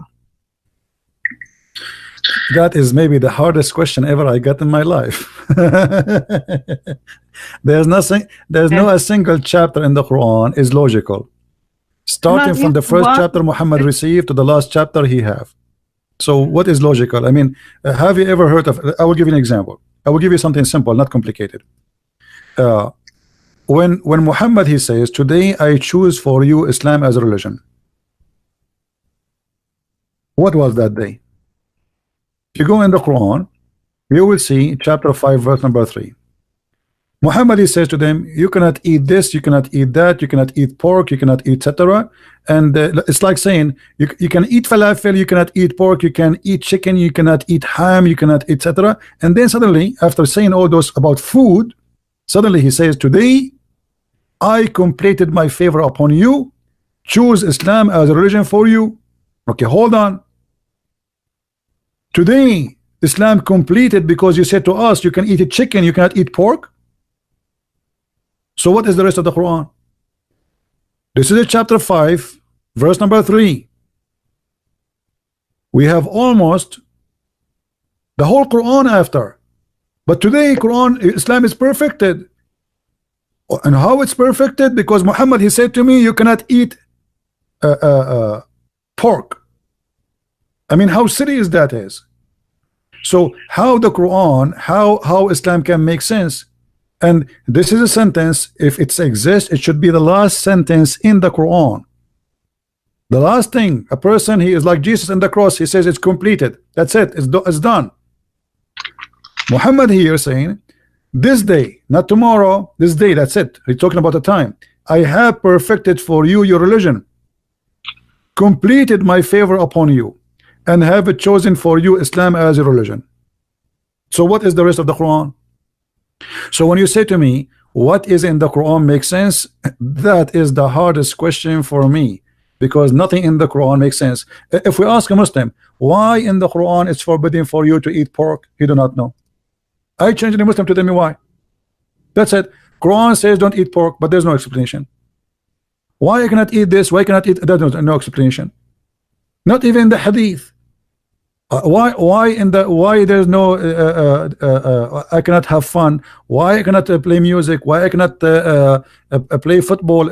Even football in Islam is haram, by the way. Muslim today, they are not Muslims, they are fake Muslims. Everything they do today is haram. Every Muslim, he have a stereo in his car. Every Muslim, he listen to music. Every Muslim, he watch TV, and all of this is haram in Islam. All of this is forbidden. Art, pictures, cameras, all is haram. Muhammad, he said that a person who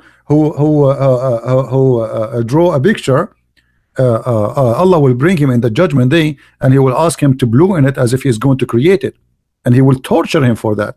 And pictures by cameras is no different. It's haram. Muhammad, he says angels will not enter a house have a picture. So why Muslims have pictures? Find me any Muslim, he don't have tons of pictures in his phone, even the one who have a long beard. If pictures is haram, how Muslims they have pictures? And why they have it? Because simply they cannot practice Islam. Islam is a silly, stupid cult. So this is what the Muslims they do. They convince themselves, I am a Muslim, Islam is great, but don't ask me about the details. The details is stupid, and my prophet is stupid. So I'm not going to discuss details with you, but I'm a Muslim. But don't ask me why I listen to music. Don't ask me why I have a TV. Don't ask me why I have pictures in my house, when all of this is forbidden. So what is halal in Islam? To eat and have sex. That's it. This is the halal. There are 6,236 verses in the Quran, and there is none one verse you would keep to make Quran logical. That says a lot about Islam, though. Well, there is a verse in the Quran. We have to be honest. It's very logical. The one it says you can eat in your house, in your house. I mean, look how silly this cult is. Have you ever heard of a god?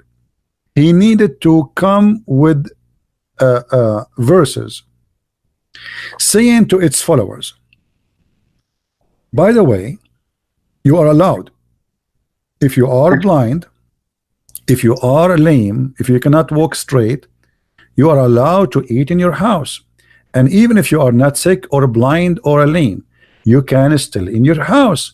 And not only that, you can eat the house of your parent, and you can eat in the house of your aunts, and you can eat the house and of your brothers.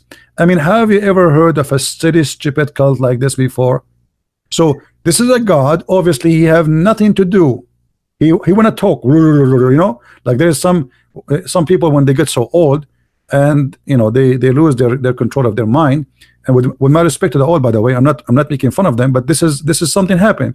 So when we became your life boring, and you wanna occupy your life, so you start talking, even if your talk does not make sense. So what kind of God in the world? He says there's no problem if you eat in your house. No problem if you eat in the house. If you are blind, and where the blind will eat. I mean, usually before Islam, a blind, he eat where? He eat in a restaurant. In the time of Muhammad, there was restaurants in Mecca, in Quraysh. There's no restaurant. So what do you mean? There's no fault if you are blind, nor if you are born lame, nor if you are suffering from illness, nor if you are yourself, which means you are not any of those, to eat in your home. What?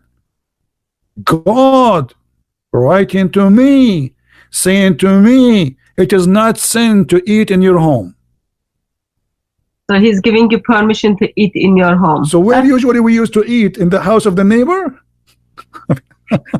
And then not only that, he like as I said, he's like this guy, you want to keep talking, he don't stop. And then he says, nor in the house of your father, or the house of your mother, or your brothers, or your sisters, or your father brother, or your father sisters, or your mother brothers, or your mother sisters, or in the house of which you have keys. So now if you have a Muslim, if you are a Muslim and you have a Muslim friend, you give him the key of your house, he is allowed to eat your food in the fridge. Don't ever give a Muslim the key of your house, even if he's a real estate agent. According to the Quran, a real estate agent, he is a Muslim, he will eat your food as long as he have the keys, as you see. And then any house, it's in your possession, and or in the house of a sincere friend of yours, there's no blame on you. And then actually it says there's no sin of you if you eat alone or separately. Alone. So when you talk about logical and wisdom, I find the Quran, I mean, the most hilarious comedy book. The Quran made the baby is sperm became a congealed blood, and then women, they have a sperm coming from their breast, and men, they have a sperm coming from their backbone, and the sun set in the murky water, and the sun rise from a certain place, and there's a people, it's called Gog and Magog, and yet we cannot find them, and they are, every one of them, he will live before he die, he will give birth to a 1,000 Gog and Magog, which means those Gog and Magog, if we are now 7 or 8 billions, there should be maybe trillions by numbers, but yet we cannot find one of them. It's like the Bigfoot in America. So when you say to me, what is logical in Islam? I say the only logical is to believe that stupidity exists, and we have to accept the fact that as long there is stupidity, always there will be stupid, and that is Islam. So that's the miracle of Islam as well. No, there's other miracle. The other miracle is that's miracle, like to make someone believe in stupidity. You know. Yeah, that makes sense. Yet it is miracle of Islam. What is the funniest verse of the Quran, you think? Is the Surah 2461 is the funniest one, or do you have anything? Depend in the topic, depend in the topic, like what the topic is about. If it's about something silly, yeah, this is very silly and etc. But if you want something, let us say, more silly, when it's about logic, is it chapter 3 verse number 65. Let's look at that one. This one, it says, Allah supposedly is talking, not Muhammad, as usual. Ye people of the book, why dispute ye about Abraham, when the law and the gospel were not revealed till after him? Have you no understanding? Which means, are you stupid or what? So look how stupid the one who made this verse is. If the one who came after cannot dispute about the one who came before, so how Muhammad, who came at the end, he dispute about anything? Think about it carefully. I don't know how slow people are, but it's clear. Muhammad saying, hey you Christians and Jews, how you can dispute, how you can debate me about Abraham when you came after Abraham? But based on this, Muhammad himself, he cannot debate them too, because the Jews are older than the Christians and older than Muhammad, and then the Christians are older than Muhammad himself. So all of them, they will win and he will lose. So how silly this stupid argument is. It's Islam. Huh? It is Islam. It is Islam. It's exactly Islam. So here you will notice the stupidity of the author, because this is, it's like, you know, let us say I am 17 and you are I cannot say that to a woman. You are 17 and someone else is 25. So the one who is 17 is saying to the older, you cannot debate me because I am exist before you. But here he's saying he is the last one.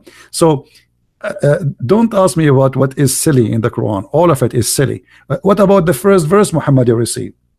The Muslim, they say to us that the first verse Muhammad received is when he says to him, Iqra, read. How silly to say to someone who do not know how to read, read. Who is the stupid here, Allah or Muhammad? Because if Muhammad do not know how to read, and Allah he said to Muhammad, read, and then Muhammad he says to him, I cannot read, and then the angel he squeezes him again and he says to him, read, and then the guy he says to him, I cannot read, and the angel he squeezes him again for the second time and he said to him, read, and Muhammad he repeat again, like, what's wrong with this guy? I keep saying to him, I cannot read. He squeezed me. I cannot read, I told you. And then he squeezed him for the third time and he said to him, read. And all of this for what? Still Muhammad cannot read and he doesn't understand what to read. So what is squeezing for? And why Allah is using the wrong word? So from the first verse to the last verse is stupid. Or what about the second verse? Allah created the man out of a clot of a congealed blood. Who is the stupid who want to believe that a human being is created from a clot of a blood, dead blood? And then Allah he says that he is the one who taught the man by the pen, but the pen is not created by Allah. And if Allah is talking about the pen which he have in heaven, so what the pen he have in heaven have to do with me? I never saw it. I never received a book from him. Even the Quran never written by Allah, never collected by Allah. It was collected by a guy, his name was Uthman, and he burned all the other Quran. So where is the pen of Allah and what this is about? I do have actually concern. I do have a question to you. So okay. Pen was very important to Allah since he created that like in early stages. And Muhammad is his last prophet. And Allah dealt with Muhammad for 23 years through angel Gabriel. What do you think reason that Muhammad didn't even bother to learn how to read and write? What was he busy with? You see, first of all, the Muslims, when I debate Muslims, I debate them about their belief. But my belief is different. I believe that Muhammad, he knew how to write, how to read. But as long as that's what they believe, I have to go with it. If you go in the Quran, just to show you how ignorant the Muslims, we are the Christians, we teach them Islam. The Quran never said that Muhammad did not know how to read.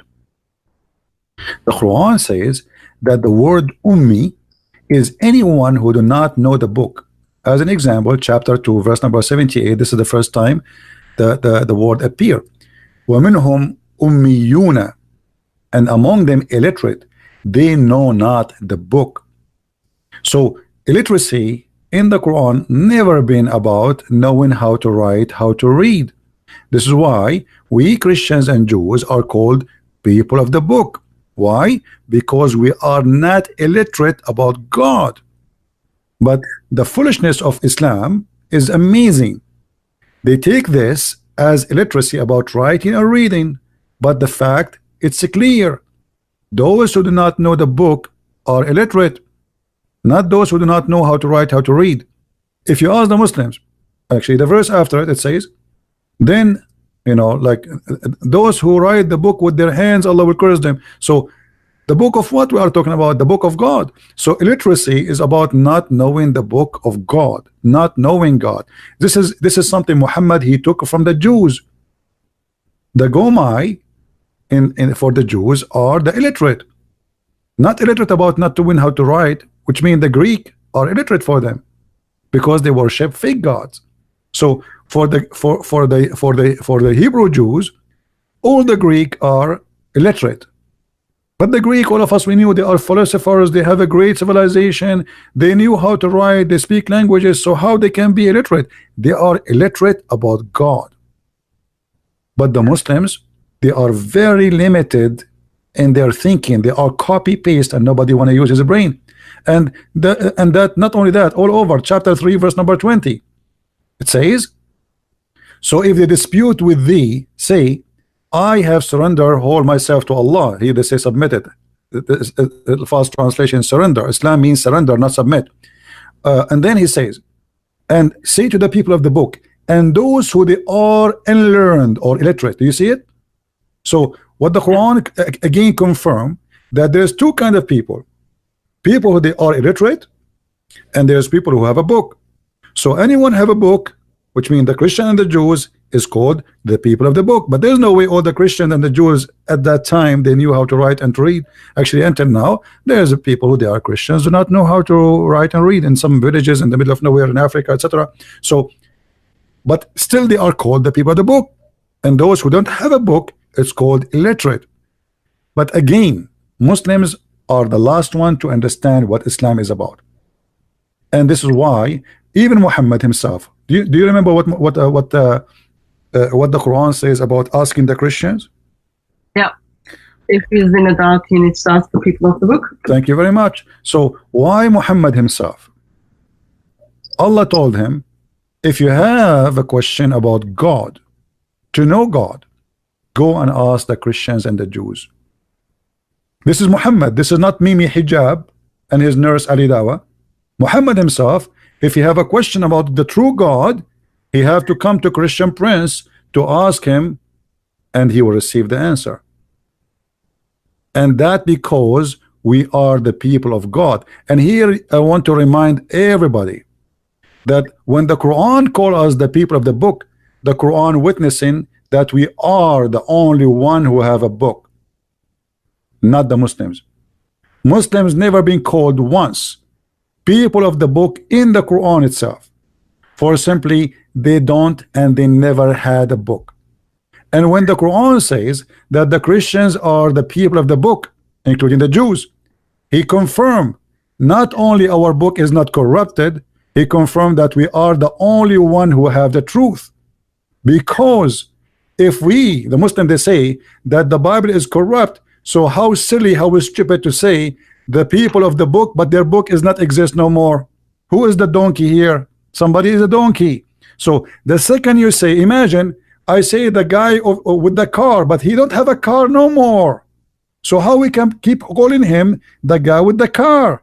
And we are talking about people in the time of Muhammad, not people after or before. So the people of the book, but do they have a book or not? Obviously they have. Otherwise, how you call them with the people of the book? And book of what we are talking about? The book of God. So the second the Quran call us such a name, we are giving an honor Muslims do not have, and Muhammad himself do not have. And as you see, the Quran confirm, if a Muslim have a question, if Muhammad have a question, he have to come to the Christian and ask them. And here there's a question which Muslims cannot answer. Why Muhammad he have a doubt in his heart about him being a prophet? He is the prophet. If Muhammad himself cannot believe he's a prophet, how in the world any crazy person will believe him? You know what I mean? Good question. If Muhammad have a doubt, he's a prophet. He's the one who been squeezed by Jibreel 3 times like a mayonnaise.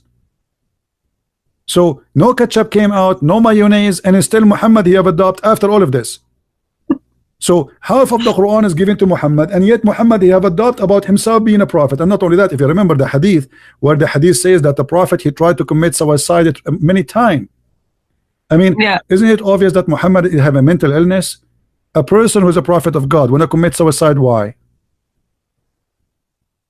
False God, false prophet. No, mental.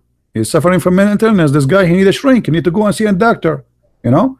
So and you know, the Muslim, they say to us, the Prophet, he saw an angel. Okay, an angel who have 600 wings. But the Quran says that all the angels of Allah who sent to earth, they are either have 2 wings, 3 wings, or 4 wings. So how Muhammad, he saw angels with the 3 wings, with 600 wings? So Muhammad, you know, obviously is a very funny man, and maybe he didn't put his glasses on. no, this is Sahih Hadith. That's it. The Muslim, he believe, he says 600 wings. That's it. So he cannot change the number now. So, and by the way, how an angel can have 3 wings? I mean, this will be funny. The the 3rd wing is where? In his head, like a rooster. So praise be to Allah who created out of nothing the heaven and the earth. This is a Muslim translation. Who made angels, messengers with wings, 2 or 3 or 4. And by the way, here they put between 2 bracket pairs. That's a lie. There's no pairs there in the translation. This is why it was between 2 bracket. And by the way, even if that is true, 2, 3, 4, still how would Jibreel he have 600 wings? I'm like more convinced in that hadith probably Muhammad wasn't wearing his glasses, therefore he didn't see well enough. Well, Muhammad, obviously, you know, I believe Muhammad is a person who is suffering from mental illness, and Outside of good vision. I don't think this is about good vision. I think he's a person who's suffering literally from mental illness, and you know, it is possible that Muhammad, he imagined things which is not true. And actually, even the hadith confirm that. If you remember, the Muslim, they say, and the wives of Muhammad says that Muhammad, he imagined he is done something, in fact he never did. Yeah. This is Sahih Bukhari. It says That was a bad one though. once the Prophet was bewitched, so that he began to imagine that he had done a thing which in fact he had not done. So now how we can guarantee that Muhammad seen an angel, not a zucchini? Because now the Prophet, he might see a zucchini, he think it's an angel speaking to him, or he might see a watermelon and he think the watermelon is an elephant. So a person, and by the way, when the Muslim, they say the Prophet was bewitched, that's mean I have the right to say Muhammad the bewitched. I'm not insulting. You see, if I say Muhammad the bewitched, am I insulting? No, the hadith says Muhammad the bewitched. So how he is a prophet yet he is bewitched? And you know what bewitched mean? If you ask any Muslim what bewitched mean, he says they put a black magic on him, but black magic is from shaitan.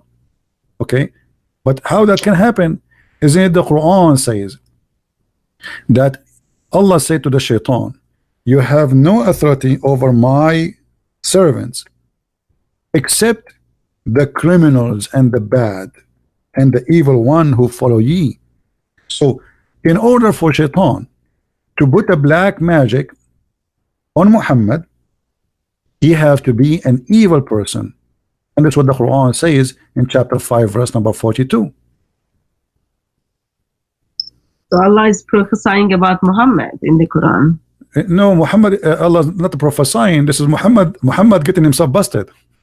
Yeah, like he's just like telling, I'm now going to describe you about myself.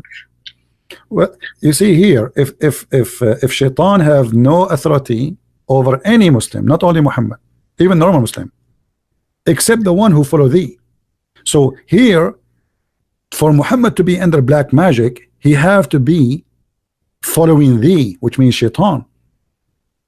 Otherwise, shaitan have no authority over him.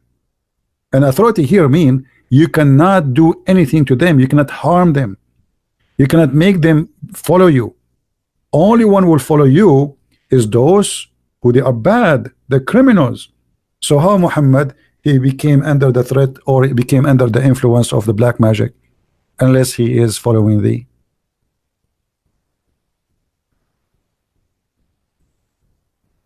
It is sad.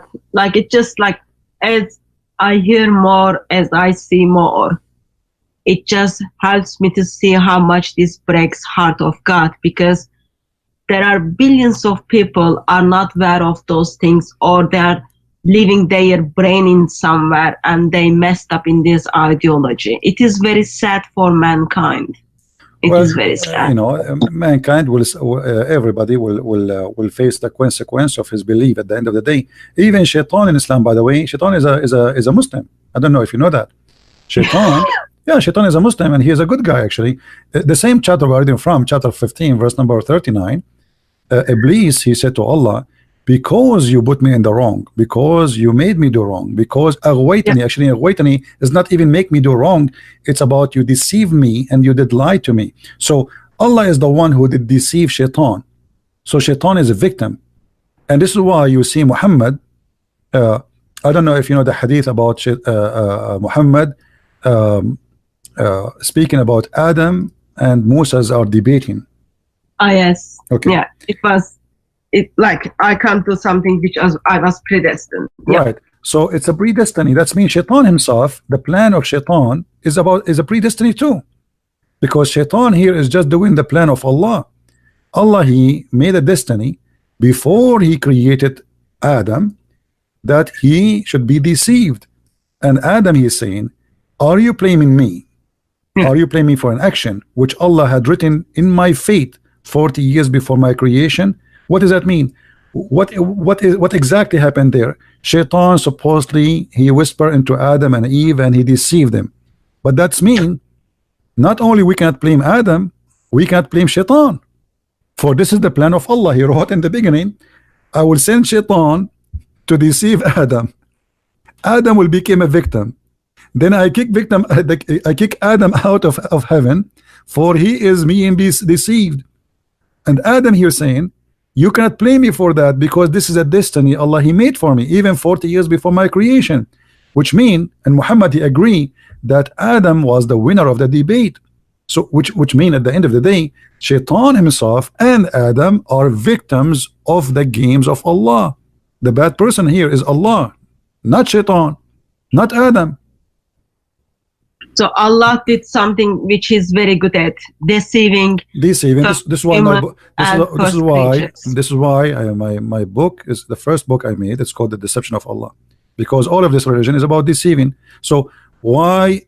And by the way, here there's something no Muslim can answer us. This is Musa. Musa's arguing with Adam, saying to him, because of you we are out of heaven. That's mean he is a Christian. He believes in Christianity, not a Muslim as they claim. Because that's mean Moses believe in the original sin, that because of Adam we are out of heaven. So now Moses is dead. How he is a prophet of God, but yet Moses, the Muslim Moses I'm talking about, he do not understand the original sin yet.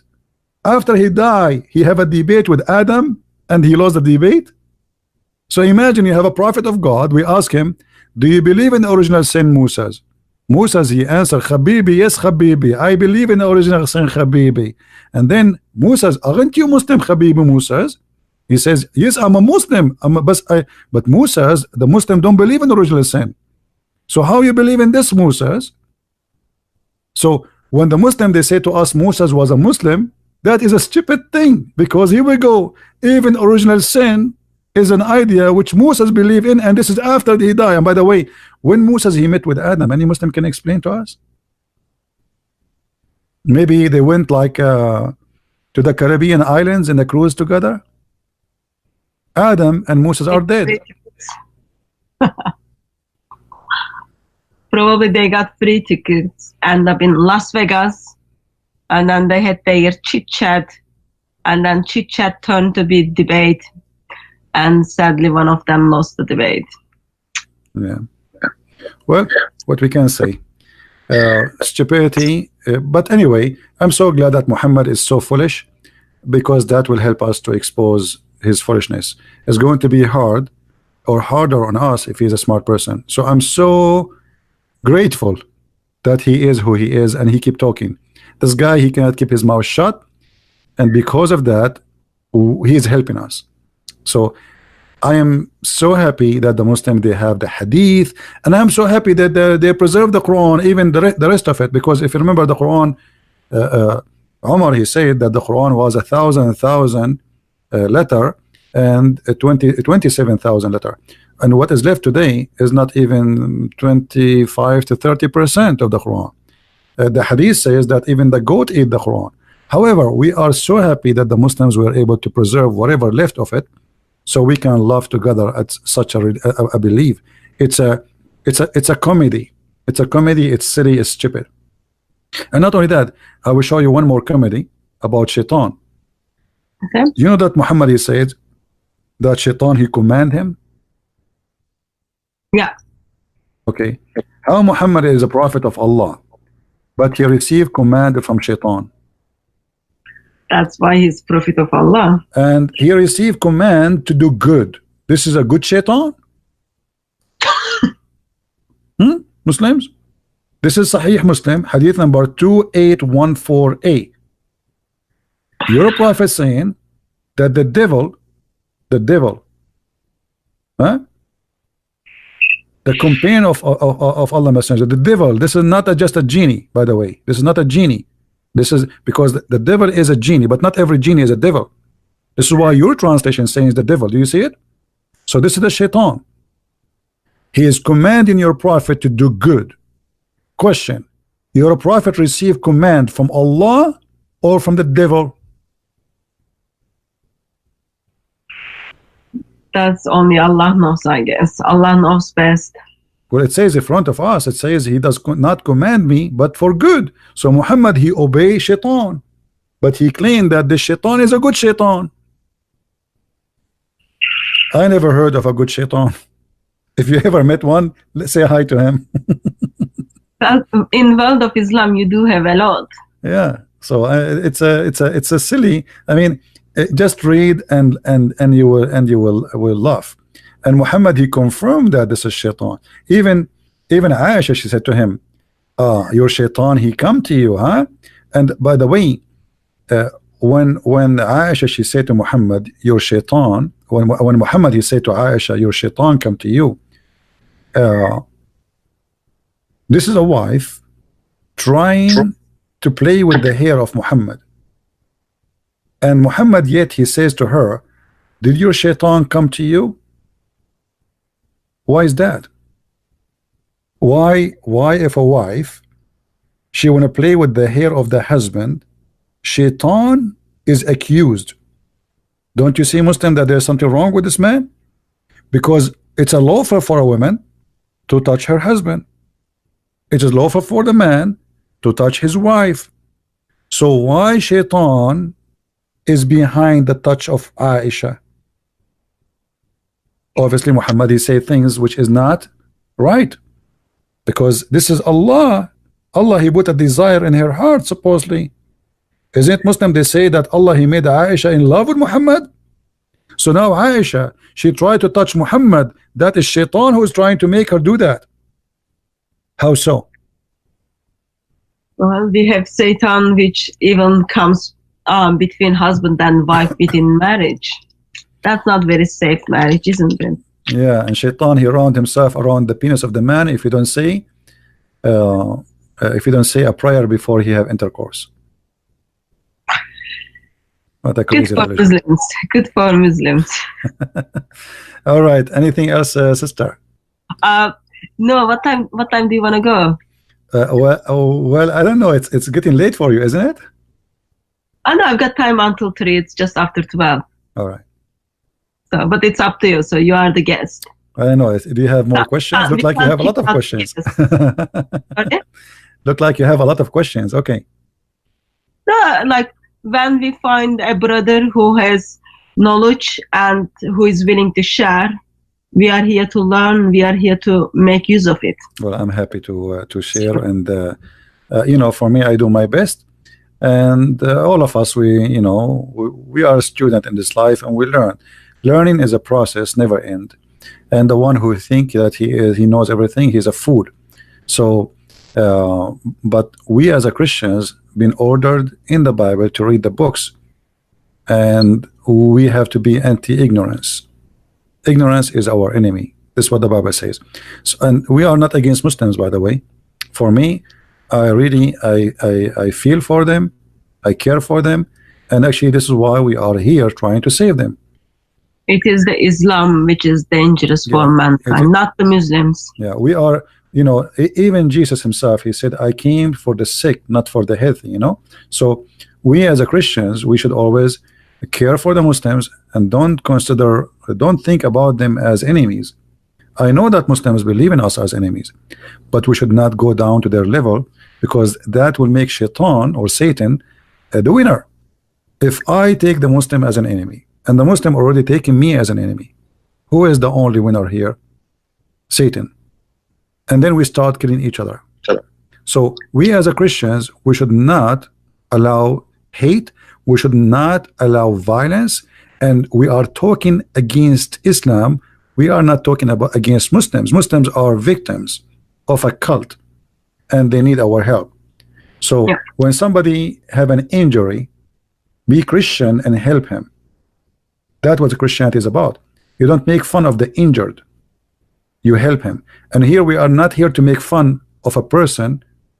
We are not talking about a person, we are talking about a religion. We are making fun of the devil himself, who try to fool people, make them believe in stupid things. So our enemy is the devil. And if you are a Muslim and you are listening, you should join me, not to be against me. And if we are wrong, show us that we are wrong. But don't take the order of the devil and use violence, because trust me, the second you are a violent person, you are not serving God. And this is how you should know that your God cannot be God. You see, if a Muslim, he have really a religion and he have a God, what kind of God? He says, kill them, Allah, he punished them by your hands. What about you say to your God, you punish them? What about you, Allah, you punish them? Aren't you God? What kind of God he need a poor person to go and die for him? Can't he do it? Why he want you to die for him? The God of the Christians, look at the different Christianity. God of Christians, he gave himself to save us. God of Islam, he wants you to die for him to save him. So if you are the one who can protect your God, how weak is your God? If your sword is the one who will protect Allah, what kind of Allah you have? God do not need my sword to protect him. When the soldiers, they came to arrest Jesus, Peter, he took his sword and he cut the ear of one of the soldiers. And Jesus, he ordered Peter to put his sword back, and he healed the soldier. That is God, my friend. He do not need the protection of anyone. Even though he knew they are going to take him and crucify him and he will be killed in the cross, but yet because he knew that death cannot take him, he overcome death. But yet he will not let you go and die for him, so you will save him if he is God. So if you believe that Allah is God, the first question you should ask yourself, why your God is disabled? He cannot protect himself. Why he need mujahideen? Why he cannot spread Islam without a sword? What about sending messengers to teach the words? Why Muhammad is the last messenger? Why? I mean, that's it. Islam is all over the world. A man, he can spread. How that can happen? It's a silly, it's a stupid. Muhammad, he claimed he is the last messenger in order to cut the business of a prophethood, as he did, as a scam. So he said, I am the last one. He don't want anyone to come after him and to replace him in the business. It's a business mentality. I am the last vendor, no vendor after me. Why there is no prophet after him? Is the people are guided? No. People are lost today, people are lost tomorrow, and people will be lost even at the judgment day. There's people who they are guided, there's people they will be lost. So why there's no messenger after me? And not only that, just to show you how silly Muhammad is, he have a very bad lack of intellect and intelligence. The Quran says that Allah, he never sent any messenger unless he speak the tongue of his people, so they might understand. Chapter 14 verse number 4. Was Muhammad a messenger to the Indian? The Muslim, they say yes. But do Muhammad understand and speak all the languages of the Indians? The answer is no. There's hundreds of languages in India. And not only that, he have to be one of them, not only speak the language. Did Allah send Muhammad to the German? Muslim, they say yes. He is a messenger for all mankind. But Allah in the Quran said, we never send a messenger except to teach in the language of his own people. In order what? In order to make it clear for them. So the logic in front of you, this is the logic of Allah, not my logic. You cannot have it clear unless the messenger he speak your language. And this is your Quran. So how Muhammad is a messenger to the Chinese, the Indian, the Japanese, the Russian, even Arab, they cannot understand the Quran. To the point even Muhammad, he asked Allah to send him 7 Qurans. 7 Qurans to a village in the size of Mecca. If the people of Mecca who speak the Arabic, they cannot understand the Quran unless they have it in 7 Quran. How a person like Zakir Naik, he understand the Quran? Brother Thitter, it's very clear that in Islam we have no women see the Prophet. And the reason for that, because Allah is do. I mean, this guy, he is going to teach you Islam. If the Muslim scholars who speak Arabic, they say Allah knows best what he meant. Even those who speak Arabic, they are born. I am a person, I am an Arab.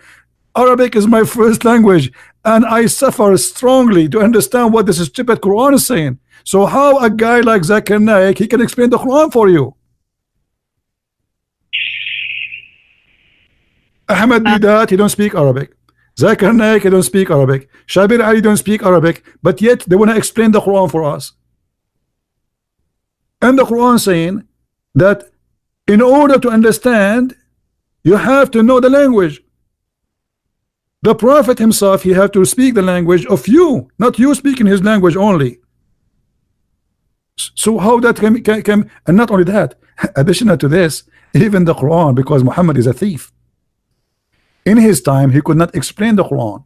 So Muhammad, he said to them, oh, hold on, don't ask me questions. There's many verses and a lot of things in the Quran. Nobody knows what they mean, save Allah, brother.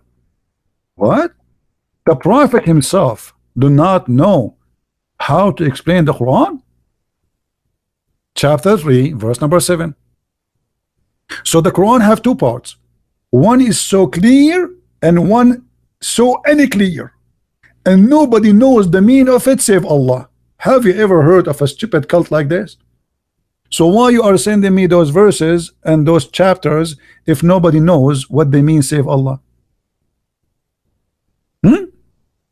Nobody knows the meaning save Allah. Okay, so Muhammad do not know too.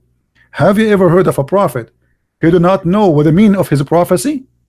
He do not know what is the meaning of the word he is saying. That is Muhammad. Why? Because he is a thief and he cannot explain things he said. So the only answer is, don't ask me, ask Allah. Nobody knows what they mean. Yet Islam is supposed to be very simple. Yeah. Anything else?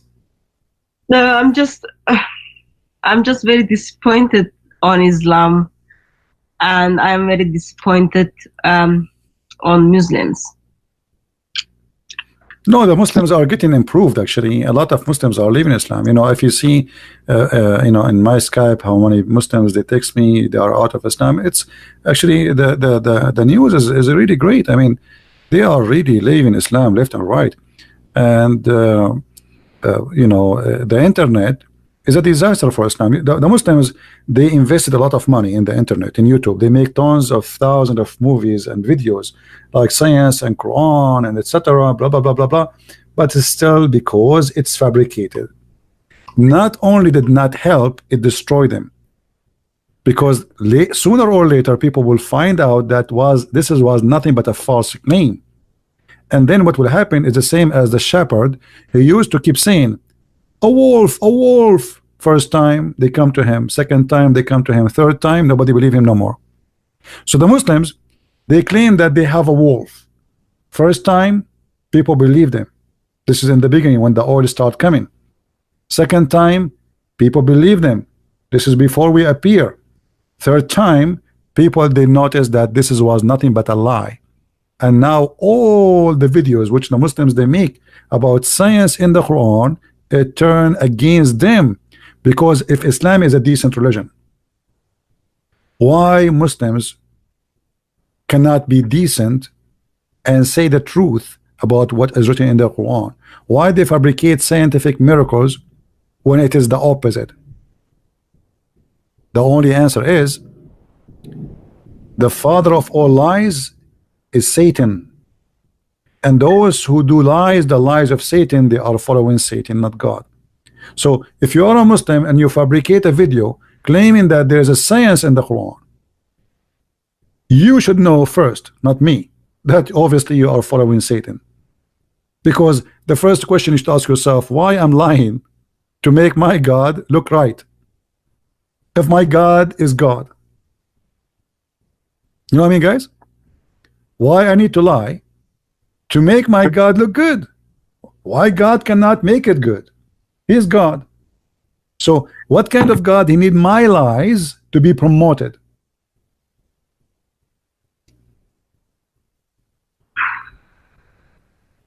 Ines, just let me know when you want to go. Well, I think we have enough for today.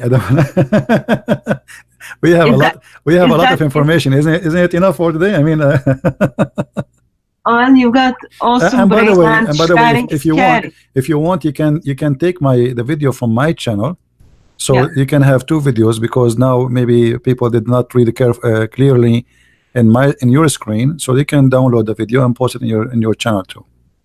Yeah, thank you. Yeah. Sorry, in my culture, I can't just kick out the guests. So you need to tell me when you want to go. Oh, well, I'm going to go, and I will let you with your friends if you want to continue talking with them. But I'm so glad, sister, that I spoke to you. I saw your videos many times, and I encourage you, and we support you and all the team you work with. They are wonderful, and you are wonderful too. And I hope people will support your channel. Actually, I put a video, a link, guys. I put a link under my video for our sister and their team. She don't work alone. She have what is the name of the team with you? DCCI Ministries, Defend Christ, Critic Islam. But who is the guys who work with you?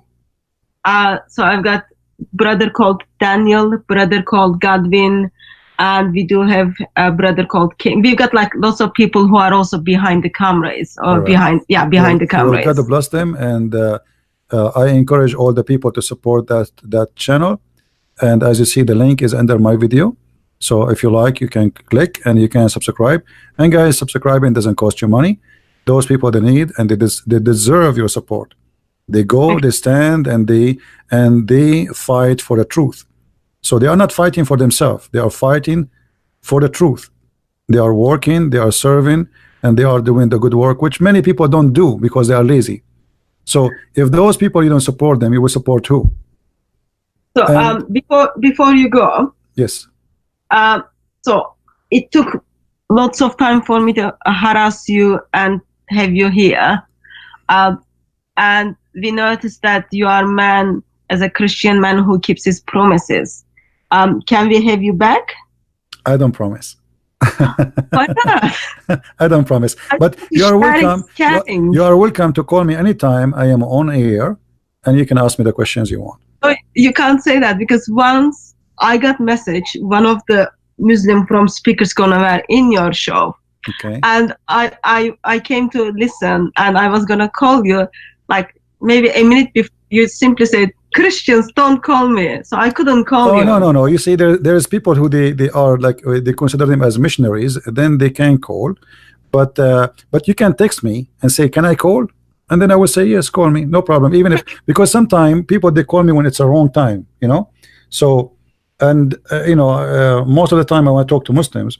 But now we change the way we are doing things, because we don't want just the kids to call us. We want someone who claim to be professional, sheikh, scholar to call me. So text me if I am live on air and ask, can I call? and I will answer you. Says either yes or no. Thank you. All right. And let me express once again, I am very grateful that after harassing you for a long time, you were able to share some of the informations you have. I am sure that was only 0.0001, but maybe not even 0.0001, but I'm sure we will make use of it. And I'm sure by God's grace, we will use it for the kingdom. Amen to that. And can I encourage also you to do like volume 3, 4 of Allah and Sex. It is very good material for Muslims, and it is helpful for Christians to rescue Muslims from Islam. Well, I'm working now in 3 books at the same time, so we will see. You know, I mean, when I have time, I will. You know, we will see. Because if I want to make a volume number 3, then I have to make volume number 4, because sex in Islam is like cannot be covered by a million volume. The whole religion is about sex. So there, I made it what is enough to prove a point. Yeah. And there's tons of reference. I mean, my books is not really just a book. It's a library of reference. Everything is there, nothing of my own.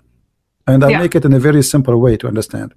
Oh, well, it doesn't, in that case, it doesn't have to be volume 3 or 4. Anything you write there, I am sure you write up, I am sure it will be useful for the kingdom. I'm doing my best, sister. Thank you very much. And once again, thanks for joining us. May Lord bless you and keep you safe, and give you a little bit more compassionate for Christians mainly. You are handling Muslims well, but for Christians. And I'll be in touch with you through probably Skype. All right, sister. Take care, and say hello, and God bless to all your team with you. Thank you. Take care. Thank you. Bye-bye. Bye-bye. All right. All right, guys. Great people. And please don't forget to subscribe to their channel. Support them. I left the link for you there under the video. They deserve your support. And always when you see someone doing a good work, just do what is right. You know, do what is right. I think we are done for today. Anything else? Anything else? Yeah. You know, like, what I don't like about us as a Christians, if a Muslim doing what those guys doing, you will find that in less than 10 days he will have 10,000 subscribers. But when a Christian he do that, his subscriptions goes like maybe 5 a day, 2, 3. I mean, why? What we will lose? Like, I mean, nobody's asking you to pay them money. You just subscribe, support them, post a comment, give a like to their video. They are doing a great job. So you as a Christian, you should not, I mean, you do not need somebody to tell you what to do. You should be always able to do the right thing. What is this guy calling me?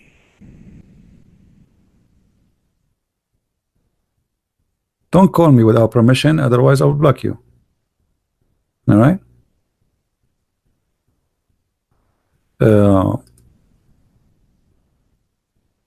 Let us see here. Yeah. Anyway, if you know a Muslim who is a scholar or somebody he claimed to be a big shot, and a big shot mean somebody he debates, somebody he's is very well known, maybe in YouTube and Facebook, that he want to bring people to Islam, he is more than welcome to challenge me anytime, even without a date. All what you need to do, he posts in his Facebook, and don't give me and don't send me link of Facebook of a kid he posts in Facebook, I want to debate a Christian prince. The admins in the chat, they are not listening. When I say post in your Facebook and we will verify who you are, we are talking about verifying that he is someone qualified to talk to me, not a kid. All right, we have enough of kids. So when somebody want to debate me, there's two things we need to check out. The reason we say Facebook, if he is in a Facebook, he will have tens of thousands of people following him, debate videos, etc. Then okay, post there, he want to debate me, post your link for us, I check it out, you are legitimate, you are real, and you really you know your religion, then you are welcome. But a kid, he made a Facebook page. Who is this guy? Hello? Hello? Hello? Yes? Hello? Yes, how can I help you? Hello, Christian Prince. Yes, my friend, how I can help you? I'm from Indonesia. My name is Aditya. Okay. You are live on air. What do you want to say to us, my friend?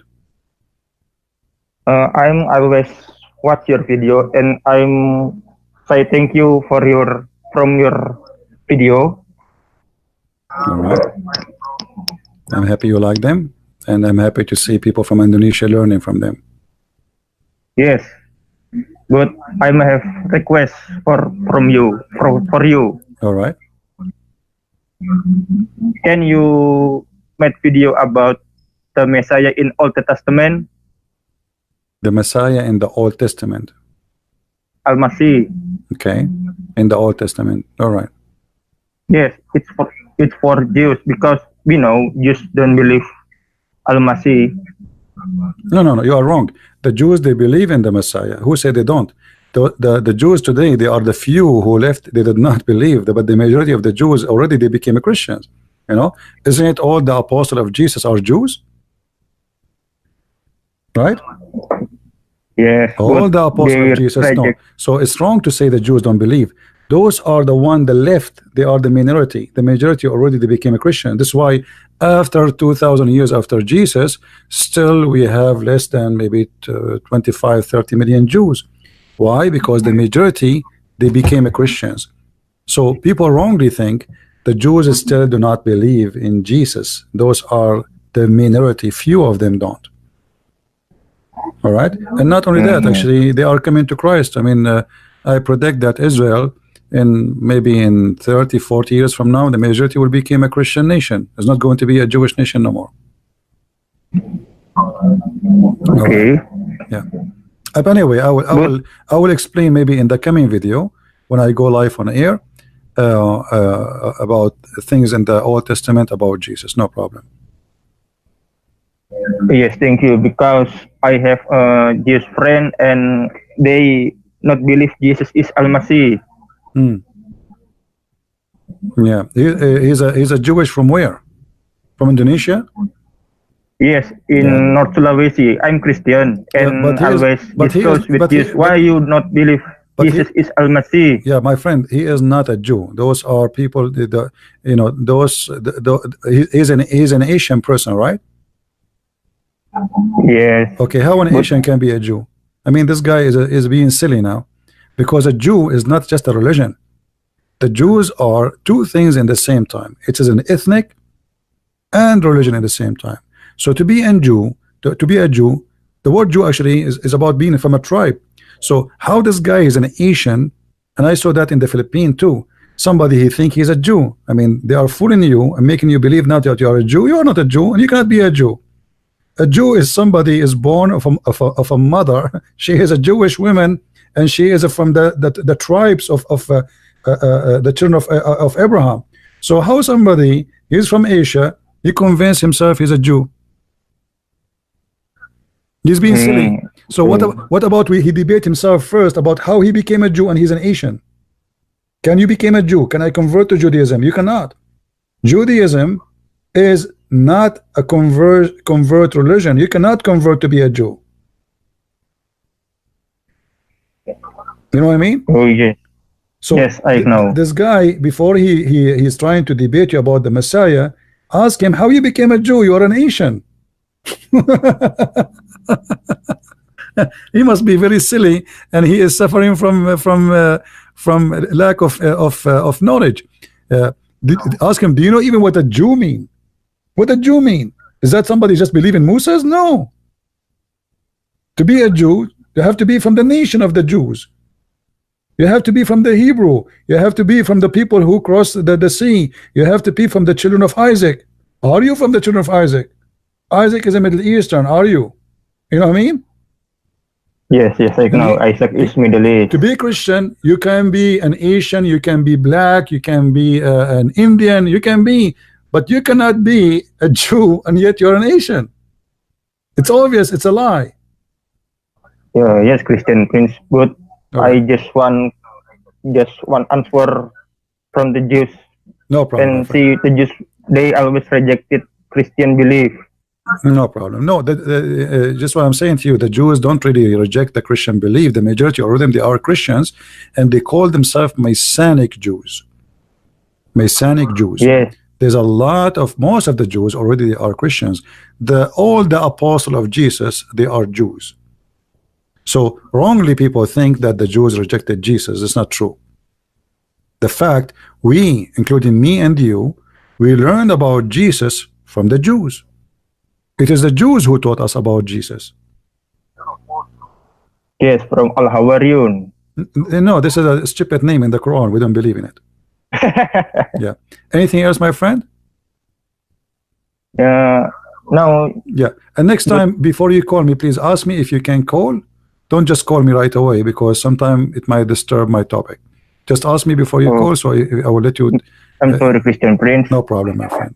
Take care and say hello to all the people of Indonesia, and I love you all. All right? Okay, thank you. Okay, take care.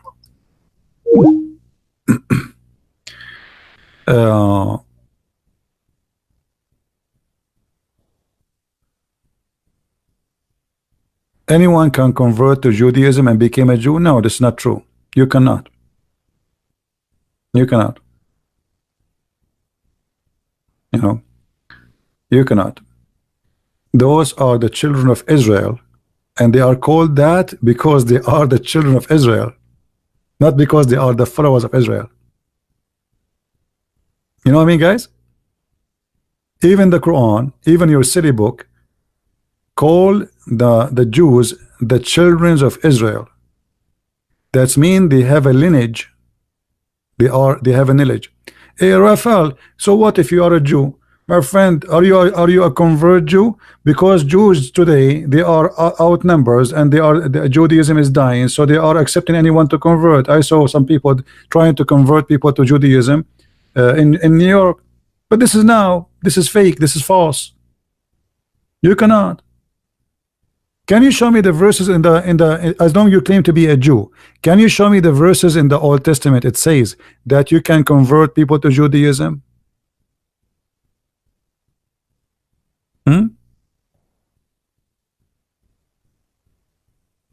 What do you say?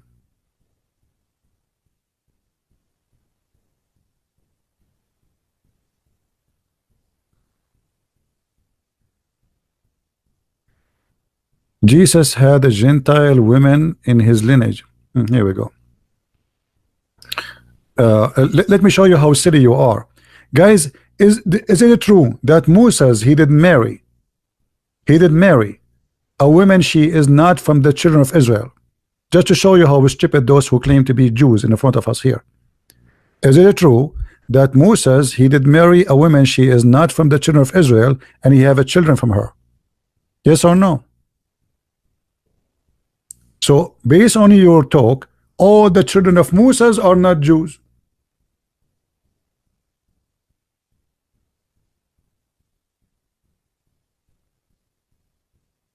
Right? To be a Jew, you have to confirm your lineage in the blood, either from the mother or the father. Secondly, Jesus, we don't believe that Jesus is the son of any man. That's why we are Christians. And I will let Jesus himself answer you. Isn't it Jesus said to the Pharisees, people like you claim to be a Jew, what do you say of the Messiah? What do you say of Christ? They said he is a son of David. Right? He said. Well, if he is the son of David, then how David called him Jehovah? And this is in the Old Testament. How David called him? How the Jews call David, he called the Messiah Jehovah. So obviously you don't even know what is written in your book. And when you debated, or your grandfather, if you are claiming to be who you are, they have an argument with Jesus, they could not answer him. How you say he is a son of David, yet David called him my God. So I find that those who claim to be people of or they claim to speak of knowledge, they have no knowledge, sadly. And I don't believe you are a Jew. What about you give me a call? You want to call me? Do you like to call me, my friend?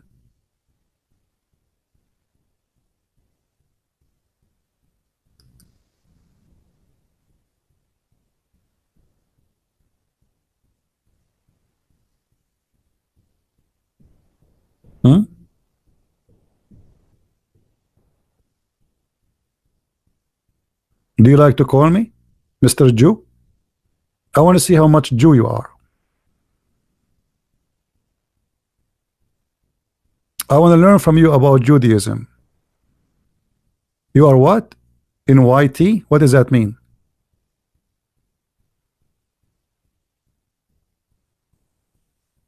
What does that mean? Okay. Yeah, obviously you are a fake Jew. There's a guy, he claimed to be a Jew, rabbi. He called himself to Eva Singer. Go and see how I got him busted so easy.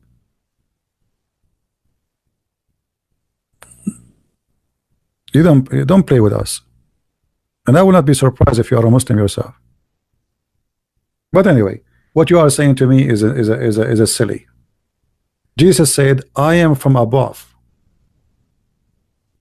My kingdom is not in this earth. You are from down this earth. I am from above. And the Old Testament confirm that David called the Messiah Jehovah. So how he is Jehovah called by David, yet he is from a lineage of, as you say, the women who is Gentile. That does not, still he is Jehovah. And Jesus is born of a virgin. Now some of the Jews, they say the Messiah, or the prophecy about Christ, that he will be born, he is not going to be born of a virgin. The Bible, the Old Testament says that he will be born of a young woman. And here you will see how silly those who claim to be Jews are. Anyone knows why? Anyone knows why? You know, sometimes the Jews are no better than the Muslims when they come to be silly.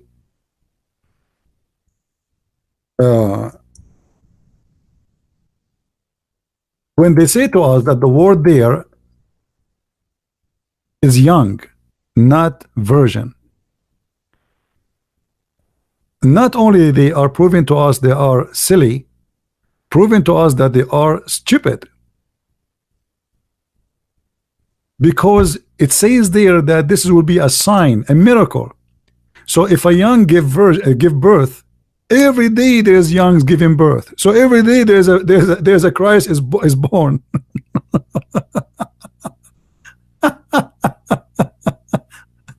You know what I mean? So in order for that, in Isaiah chapter 7, to be considered a young, that means you have to have a younger brain of a stupid person. Because how that can be a miracle? How that can be a sign of God? If it is just about a woman, she is young, giving birth.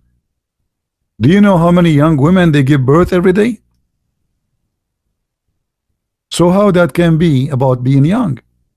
So the verses there is very clear. This is a sign.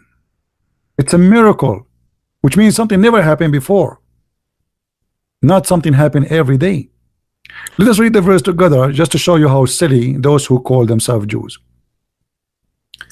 Therefore, the Lord himself shall give you a sign. Do you see a sign, guys? Do you know what sign mean? What sign mean? It's a miracle, right? It's something never happened. A sign. If we change here the translation to the way the Jews they try to make it, they say it's not, doesn't say virgin, a young. Where is the sign if a young she conceive a son? There's no sign there, no more. Because young women, actually they are women, today they consider them children. Actually, if you are like 13 and you have your period, if you have 12, even some of them they might be like, you know, like 12, depend on the child, I mean the person. So if she have her period, she have sex, she will have a child. So where is the sign here? Where is the miracle?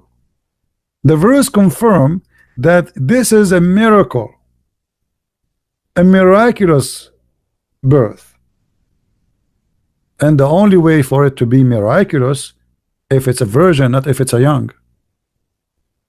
Any young woman, she can give birth. Why not? I mean, what is the miracle? Actually, if a woman she cannot give birth in young age, that means she will never give you birth after. That is not a sign. And this is how we see how silly they are. They are desperately trying to disapprove Jesus, the same as Muhammad trying to disapprove Jesus to be who he is. Both of them, they work in the same direction, but they are losing ground. And today, because the Jews, they are shrinking in number so fast. While Christianity is growing, Judaism is almost gone. This is why I find that Jews are so angry from the Christians. Why? Because the Jews, they convert to Christianity, not to Hinduism, not to Buddhism, not to Islam, the Christianity. That's why they're upset.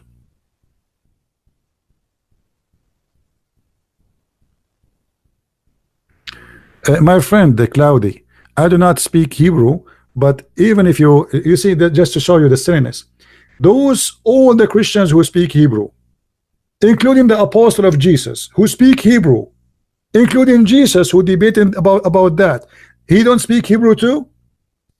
In the time of Jesus, the Jews could not refute Jesus. So if you think you are the only one who speak Hebrew, you are mistaken. Same time I went with you. I am going with you. Let us change this word here from a virgin to young. Still, that will make the verse silly. Will make the verse out of meaning. God will give you a sign, and the young woman will give birth. If you respect God, then you respect that this is a miracle. This is what the verse is saying. And there is no way it is a miracle because a young woman she gave. She is a woman anyway. Right? Those who they claim that the translation is wrong, they say young women. She is a woman. So what is the miracle of a woman she gave birth and she is young? That's not a miracle. She's a woman already. You know what I mean? This is why I find that when you know, I don't know, sometimes I feel sorry for those people who argue, because I find that they have a low IQ. They have a lack of intellect. A young woman, she will give birth. Okay, well, my grandmother, she gave birth when she was young, very young. She was, I think, 90.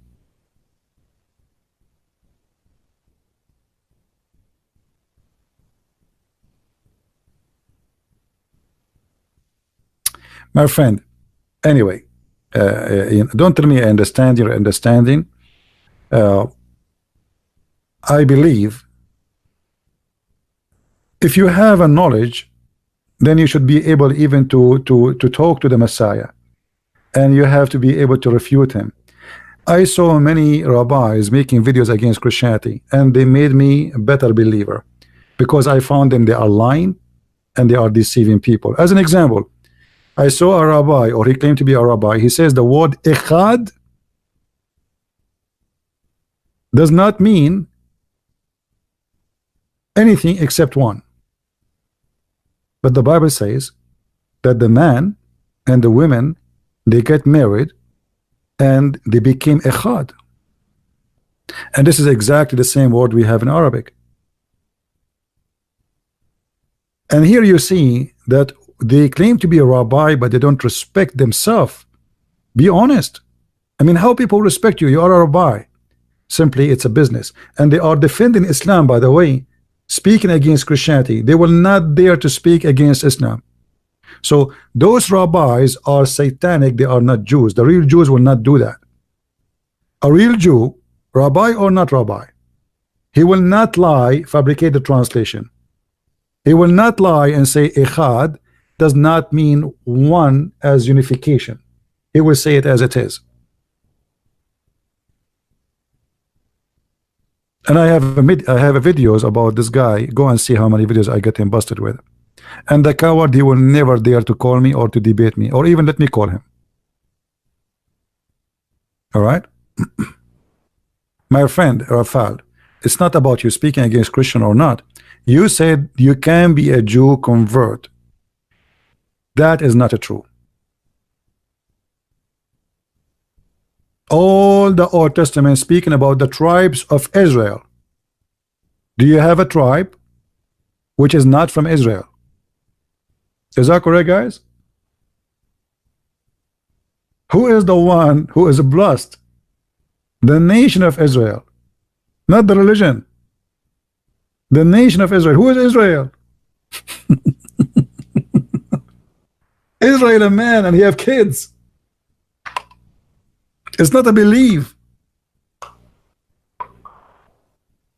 They have a belief, yes, but the blessed persons are persons. Correct? So why you are being silly? You see, even Abraham, he have children's which is have nothing to do with Israel. As an example, Ishmael, right? Okay. Is Ishmael from Israel? No. Can we say the children of Israel of Ishmael, they are from Israel? No, they are cousins. So why are being silly?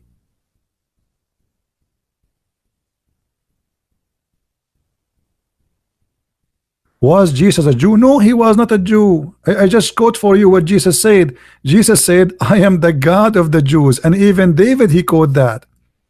David, he said that he is the God of the Jews. He is Jehovah. So how Jesus will be a Jew? He's born between the Jew.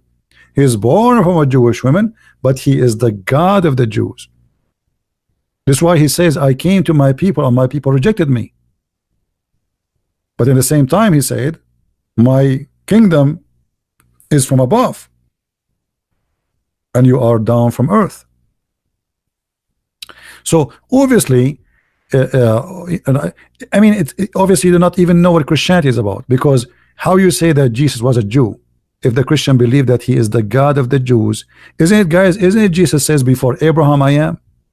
Okay, let me ask you, was Abraham a Jew? If he is exist before Abraham, and Abraham, he saw my day. And look at the Jews, because they are silly, they could not understand who is he. They said, how you can be, what do you mean, Abraham, he saw your day and you are not even 50 years old? So he is the God of Abraham, not only the God of the Jews. He exists before Abraham exists. He is the Alpha, he is the Omega.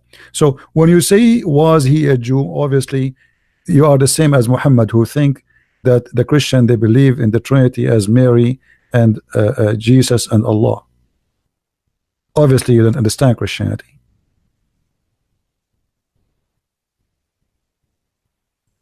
Right? But anyway, we welcome all questions, and we welcome those who you know, they do not know what they are talking about. It's okay, I understand, you know. I understand. But try, I advise you, try not to be silly, because sometimes we say things without thinking. Even I saw Christians saying that Jesus is a Jew. And how he is a Jew if he is the God of the Jews? How is a Jew yet he before Abraham he is? How is a Jew that everything created by him and for him? That is silly. By birth, he is born from the Jews. But all of us, we knew that his birth is not the beginning of his existence. Is that correct? When he says that Abraham, he witnessed, he saw my day, and before Abraham I am, he is confirming to you that my existence have nothing to do with my birth. So we are smarter than this. Yeah, Raphael, let me tell you why you have in Israel Jews from all nations, because you need population. That is a desperate, let us say, act for a desperate situation. Israel need population and they need Jews. So there is people who claim to be Jews from the Falasha in Ethiopia, but how they became Jews, nobody can explain to us.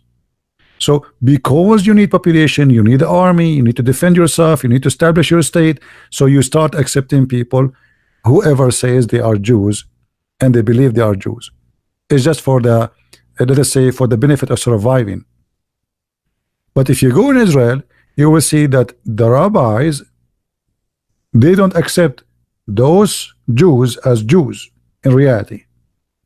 But because they need them, they say, okay, come over. You know what I mean?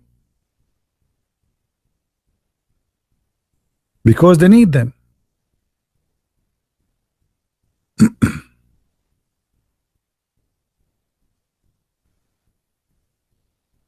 No, Jesus is not. You know what a Jew mean?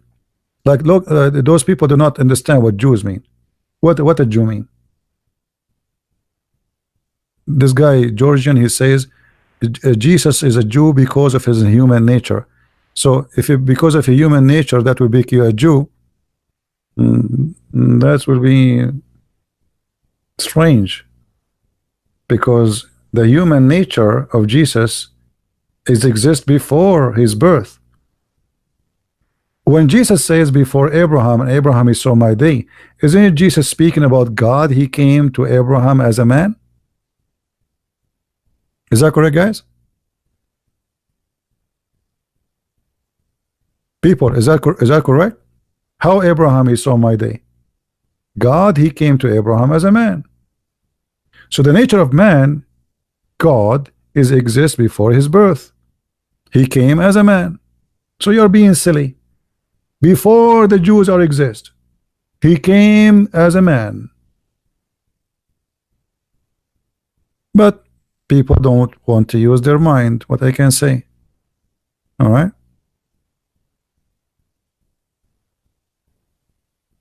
Jesus image from, not from David? No, not from David. Why people don't read? I just said, Jesus said to the Jews, what do you say of the Messiah? He said he is a son of David. He said, well, if he is a son of David, then how David call him my Jehovah? I mean, what's wrong with people? Unbelievable. If he is a son of, this is Jesus talking, not the Christian Prince. Who is the one who's talking? Jesus. What he's saying, listen carefully. You see, stop being silly. And I have I have patience, but I am not the Lord himself. This is John chapter 8, and this is the Bible in Aramaic, translated in a plain English. Read carefully what Jesus says to the Jews, so you might understand, even if you are slow. He said, who? The Messiah, not the Christian Prince. The Messiah, not Christian Prince.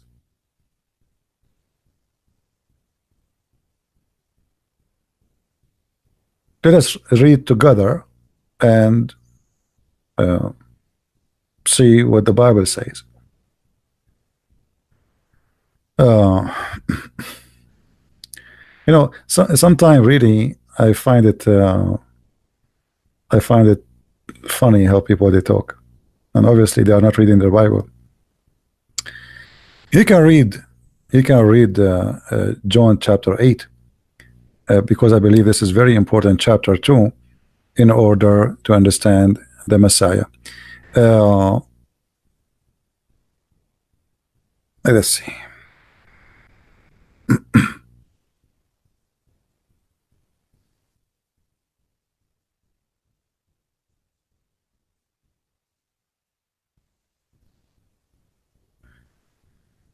All of this conversation, by the way, is between Jesus and the Jews. All right? He is not debating with the Abdul. He is debating with the Jews. They said to him, the Jews, they said, saying to him, now we know that a demon is in you. Abraham is dead, and the prophet, and you are saying, whoever keeps my words shall never taste death. What do you mean? He never tastes death? Anyone follow your word, he will never taste death? Because they are silly, like many here. They think he is talking about that if you hear his words, you don't die. You know, that's what he's saying. He promised you eternity. Are you greater than our father Abraham, who died, and the prophet who died? Who are you making yourself? Yeshua, he answered, saying, if I glorify myself, my glory is nothing. It is my Father who glorifies me.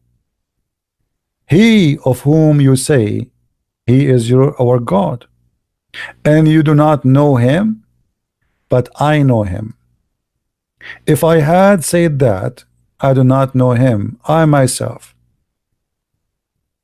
have been liar like you. But I do know him, and I keep his words. Abraham your father desired to see my day, and he saw it and rejoiced. And the Jews were saying to him, you are not 50 years old, and you have seen Abraham? Yeshua said, timeless truth I speak to you, before Abraham would exist, I am the living God. My friend, Jesus is the living God. So how you say the living God is Jew? That because you are silly and you are limited in your thinking. You forgot that the whole idea of Jesus being born between the Jews is to save the Jews, not to be a Jew. He exists before the Jews. He is the one who created the Jews. So you became so limited like a child when you say Jesus is a Jew.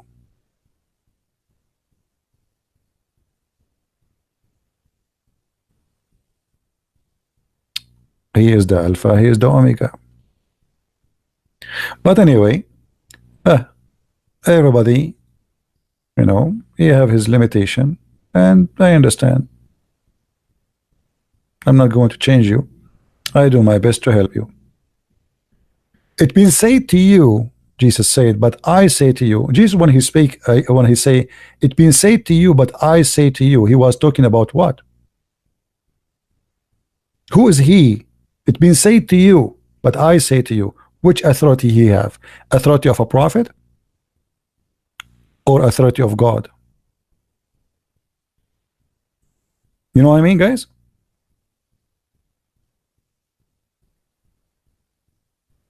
Authority of God. All the teaching of Jesus speaking about himself as God, and yet you say to me Jesus is a Jew. That's because you are silly. You are just a child in the faith of God. I advise you to read your book carefully.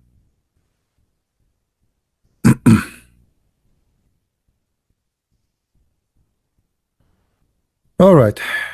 Are we done for today, guys?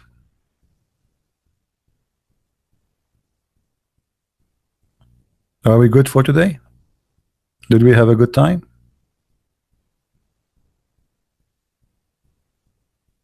We have a good time, right? Anyway, I want to say thank you for everybody, and I hope that's we do our best to share our education.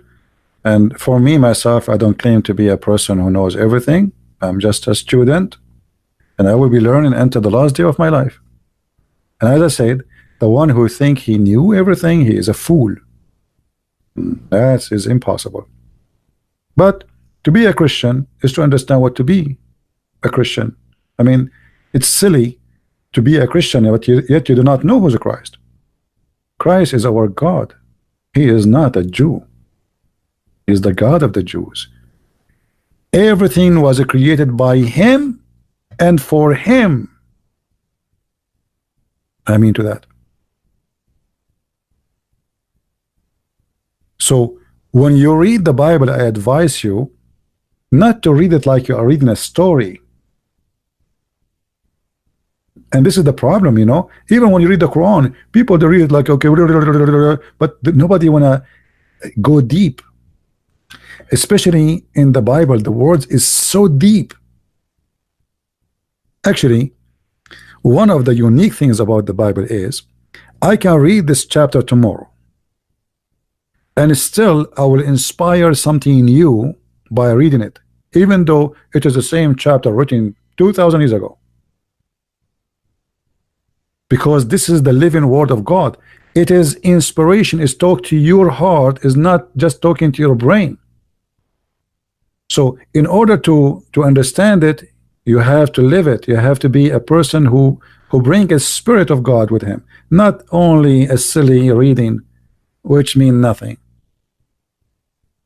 So every one of us, he read, he maybe you speak better English than me, but doesn't mean that you understand the Bible better than me, even in English. Because simply, if you decide just to read the words, not to be inspired by the words, and not to go deep behind the words, you are the same as the Jews. When he said to them, whoever hear my words, he will live. They thought he's talking about they will live now, they will never die. You are just being silly like the Jews.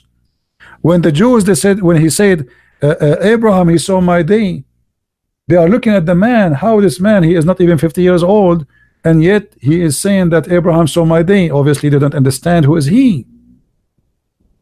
But I understand that Jews, they have that problem because they are exploring Christ at that moment. But you who've been taught already who is a Christ, so it's not a surprise for you to know who is he, yet you claim what you claim.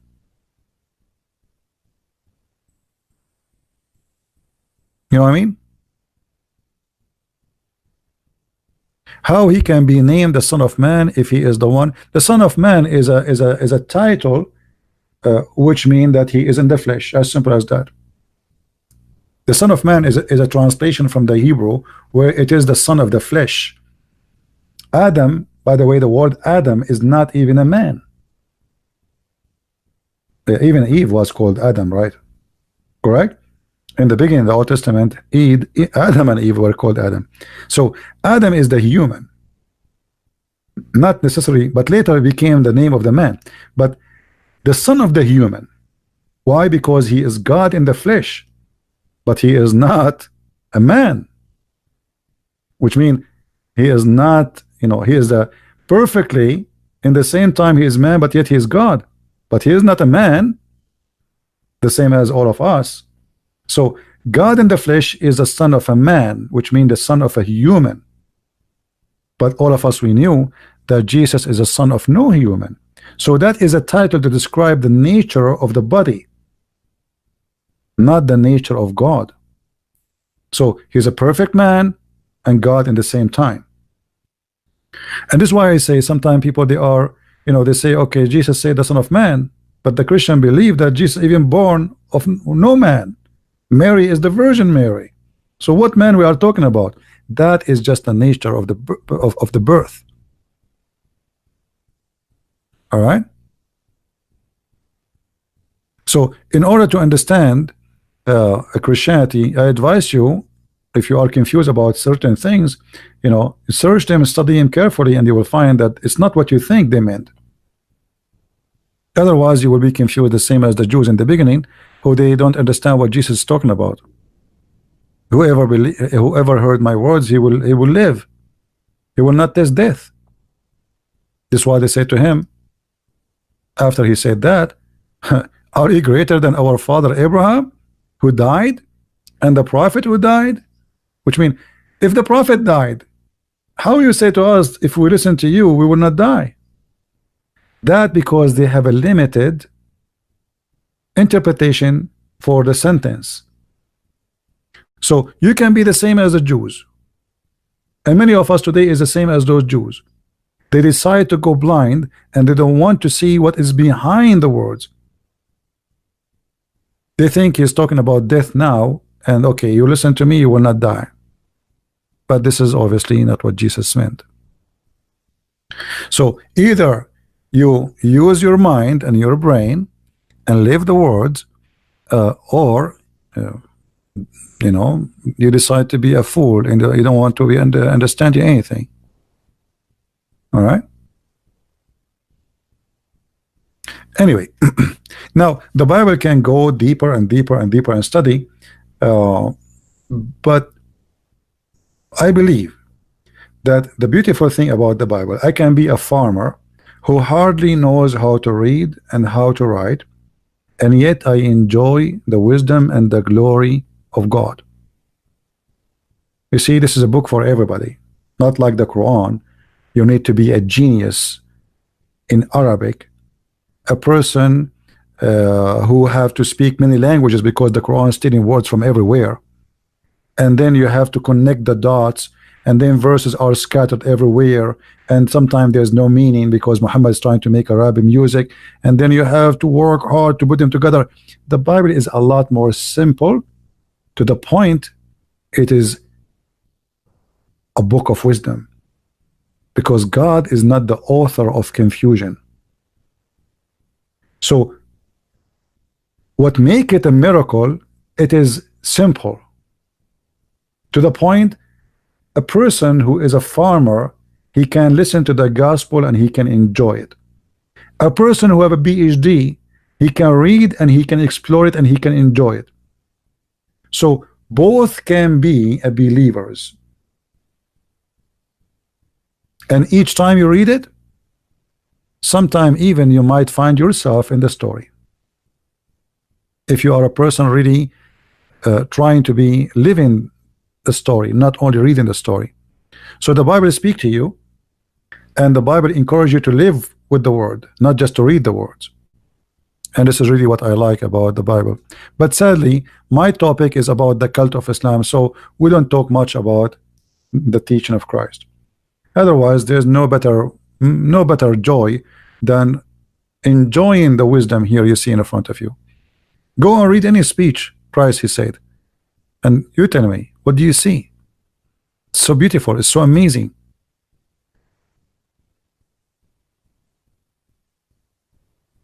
And always, if you are a person, I remember this is a story about a child. There is people, they invited a family, Arabian family, to a big dinner. I mean, those people, they slaughter a big animal. The table is so long, so big, and etc. I mean, yeah, they put everything you can imagine in the table, fruits, anything. And then the kid of the guest family, he looked at the whole table, he said, there's no hummus.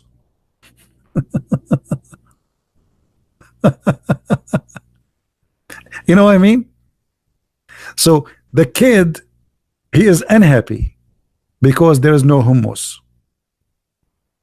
The people, they slaughter a big animal, the barbecue, the fruits, the drink, even they have maids around the table. But the kid, where is my hummus? I love hummus.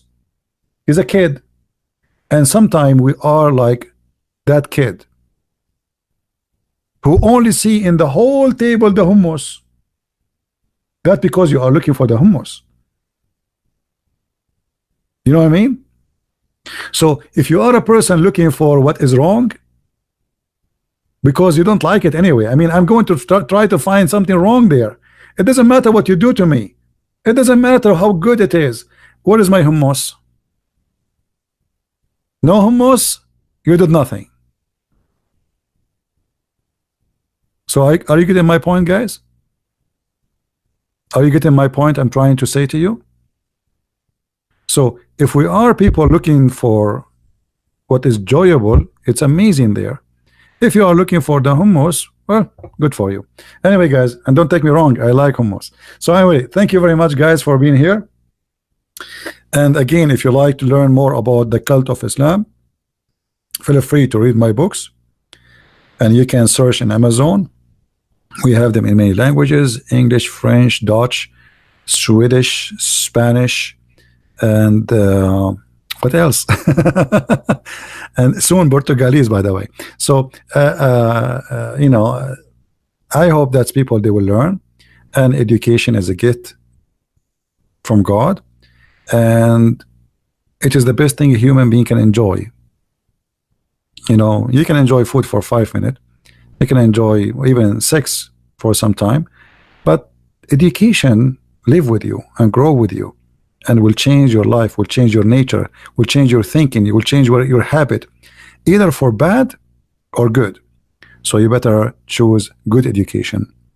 And with this, I say to you, thank you very much for being here. May the Lord bless you all, and I will see you soon again. Christ is Lord, Islam is false, and thank you.